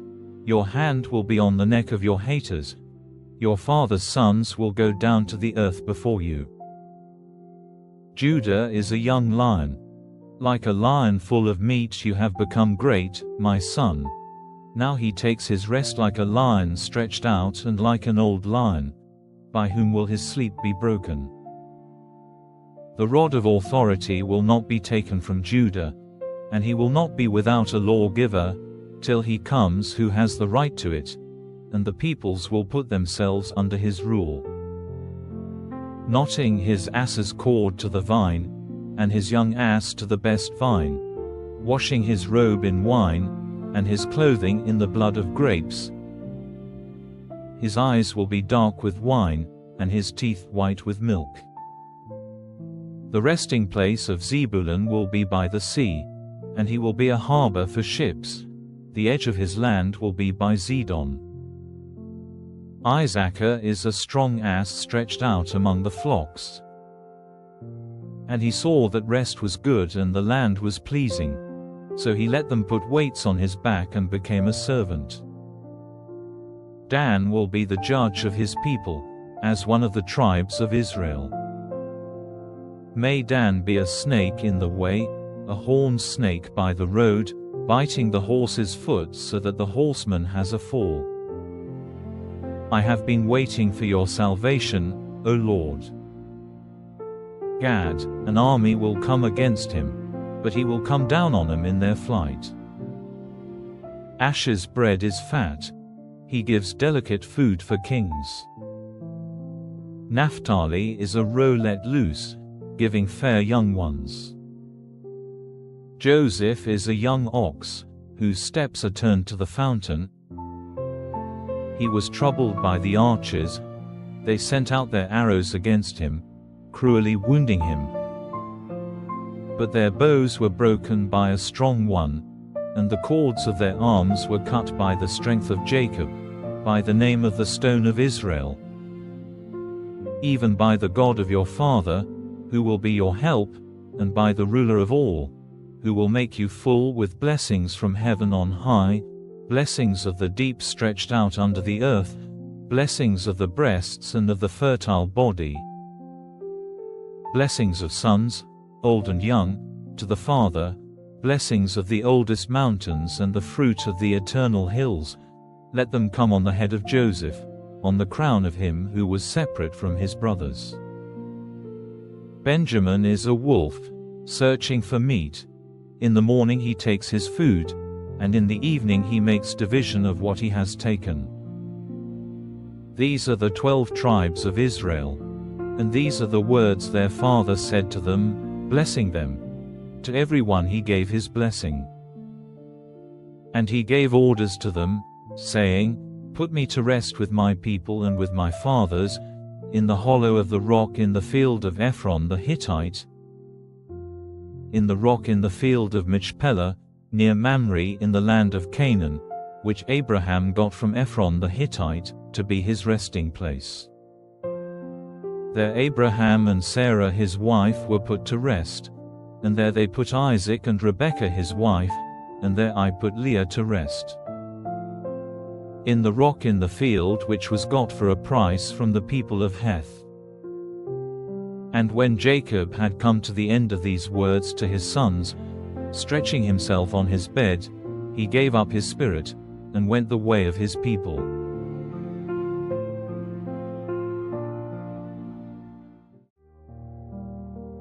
And Joseph put his head down on his father's face, weeping and kissing him. And Joseph gave orders to his servants who had the necessary knowledge, to make his father's body ready, folding it in linen with spices, and they did so. And the 40 days needed for making the body ready went by, and there was weeping for him among the Egyptians for 70 days. And when the days of weeping for him were past, Joseph said to the servants of Pharaoh, "If now you have love for me, say these words to Pharaoh. My father made me take an oath, saying, 'When I am dead, put me to rest in the place I have made ready for myself in the land of Canaan.' So now let me go and put my father in his last resting place, and I will come back again." And Pharaoh said, "Go up and put your father to rest, as you gave your oath to him." So Joseph went up to put his father in his last resting place, and with him went all the servants of Pharaoh, and the chief men of his house, and all the chiefs of the land of Egypt, and all the family of Joseph, and his brothers and his father's people. Only their little ones and their flocks and herds they did not take with them from the land of Goshen. And carriages went up with him, and horsemen, a great army. And they came to the grain floor of Atad on the other side of Jordan, and there they gave the last honors to Jacob, with great and bitter sorrow, weeping for their father for 7 days. And when the people of the land, the people of Canaan, at the grain floor of Atad, saw their grief, they said, "Great is the grief of the Egyptians." So the place was named Abel Mizraim, on the other side of Jordan. So his sons did as he had given them orders to do. For they took him into the land of Canaan and put him to rest in the hollow rock in the field of Machpelah, which Abraham got with the field, for a resting place, from Ephron the Hittite at Mamre. And when his father had been put to rest, Joseph and his brothers and all who had gone with him, went back to Egypt. Now after the death of their father, Joseph's brothers said to themselves, "It may be that Joseph's heart will be turned against us, and he will give us punishment for all the evil which we did to him." So they sent word to Joseph, saying, "Your father, before his death, gave us orders, saying, 'You are to say to Joseph, let the wrongdoing of your brothers be overlooked, and the evil they did to you. Now, if it is your pleasure, let the sin of the servants of your father's God have forgiveness.'" And at these words, Joseph was overcome with weeping. Then his brothers went, and falling at his feet, said, "Truly, we are your servants."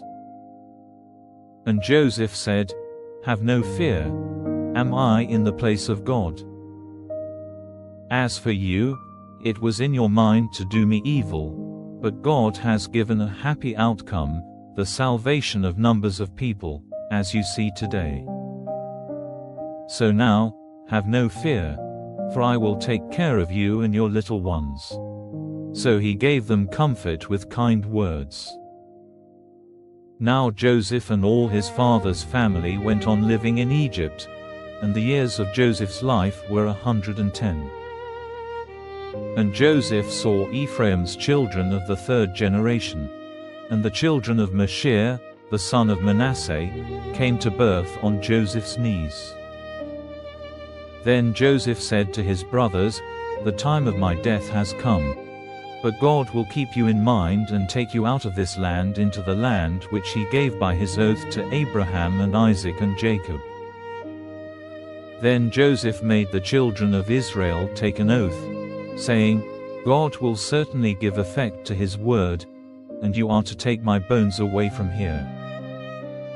So Joseph came to his death, being 110 years old, and they made his body ready, and he was put in a chest in Egypt.